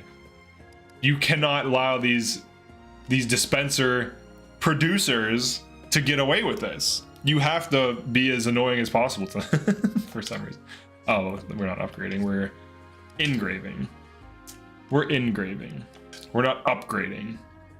We can use this. We do have this, actually. This helps, gives her some... We can use that. Sigurd I can't use, Lynn I can't use. I can use Micaiah. Which is... We might as well use Celica, right? Wait, fix this slightly. Get up that speed just slightly more. I'll be here. Only there's a build +6. Yeah, I always make sure to whack my engineers with a bat so they know who's boss. Also, you have to make sure they know that they're an engineer, right? You have to let them know by constantly asking for a dispenser. Because they won't know they're engineers unless you do that, right? How are they going to know they're an engineer unless they're getting hit with need a dispenser here? Every like 10 seconds. Flame Lance. I think it's as good as this build will get. She's -3 speed, which is not terrible. If we can level her up a bit, I would like to get... I would like to beat the Marth Paralog, actually. So I kind of want to do that at some point. And beating this could be nice too, because then her average damage on L Surge improves dramatically. You get up to +5 plus the Resonance plus. So you get plus 3 more, or no, +4 more magic damage from doing that. Or no, +5 more. Yeah. Or no, because she has +2. My bad. She's +5 right now, she get +3 more. Alright.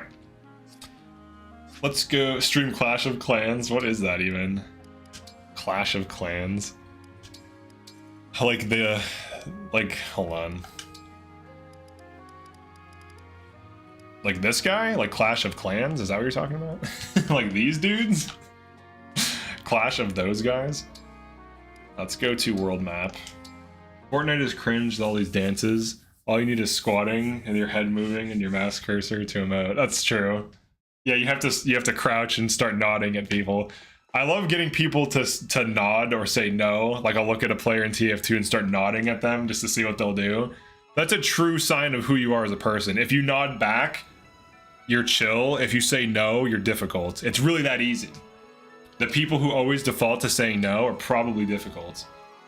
Fortnite is genuinely a fun game. I haven't played it at all. I signed up for the early access on it before it was huge, when it was just like a Orcs Must Die type game. That's actually why I was interested in it. And then I just haven't gotten around to trying it. When someone shows you their classic clan village, when you reply with "Wow, bro," nice COC. Great shape. Oh my god. That's so great. Wow, bro, nice COC. nice COC village. Looks like Tales of Vesperia is winning. How many votes even? Curious about this. 20 votes. Okay, Secret Amount of Hard Mode's a close second. No one messes with Skyrim here. That's fine. That old game.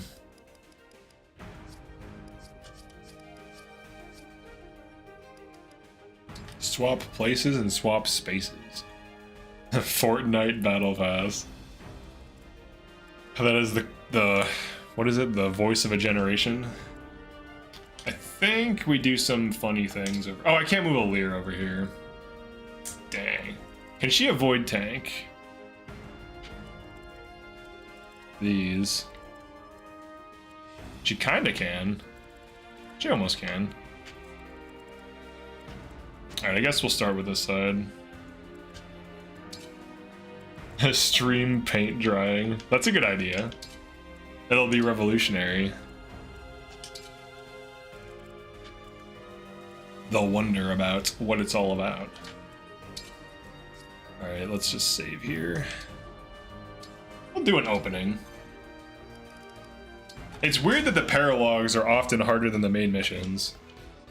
And then the paralogs have this effect of power leveling you and then giving you higher bond rank, which makes the main missions even easier. I think paralogs in general are just a weird thing in most Fire Emblem games. My midterm is 7 to 9. Oh, it's not 6 to 9? That's unfortunate. Tonight, which is why why is my university like this? It's because you're paying them and they're gonna do whatever they want to you. And you're gonna like it. Stream and SMP. I still know what SMP is. So we can make a fanfic of you with Oran. What is SMP? What is it, SMP? I don't know what that means. Here goes. Let's just get these guys. Time to crack Survival multiplayer? What is a survival multiplayer? I don't know what that means either. Here I go. I'm out of the loop on some of this stuff, man. I'm too, like... I'm becoming more and more like a boomer, even though technically I'm a millennial. Which I know we get a lot of crap for being all about Harry Potter. But it's not my fault Harry Potter is the best intellectual franchise ever made in the universe. And J.K. Rowling is the Albert Einstein of writing. Definitely don't clip that and send it to people. The Albert Einstein of writing. Of writing books about wizards. Yeah, J.K. Rowling is truly the Albert Einstein of writing about wizards right now. There are two generations, Zoomers and Boomers, no in between. Dang, dude, am I a boomer now? You just make a server where you play Minecraft with other people. Retreat isn't an option. Retreat isn't an option. Albert Einstein, do you like that? You like the Albert Einstein of writing? It's so stupid. Dude, I was fishing in Minecraft for like several hours yesterday. I don't think you guys understand how based I am now. Here's what I got. Let me tell you what I got for my fishing excursion. I got a Sharpness 3 book. I got a Power 4, Efficiency 4, Mending 1 book. And then I got a bow with Power 3 Mending on it. That's pretty decent for like an hour of just chilling out, goofing off.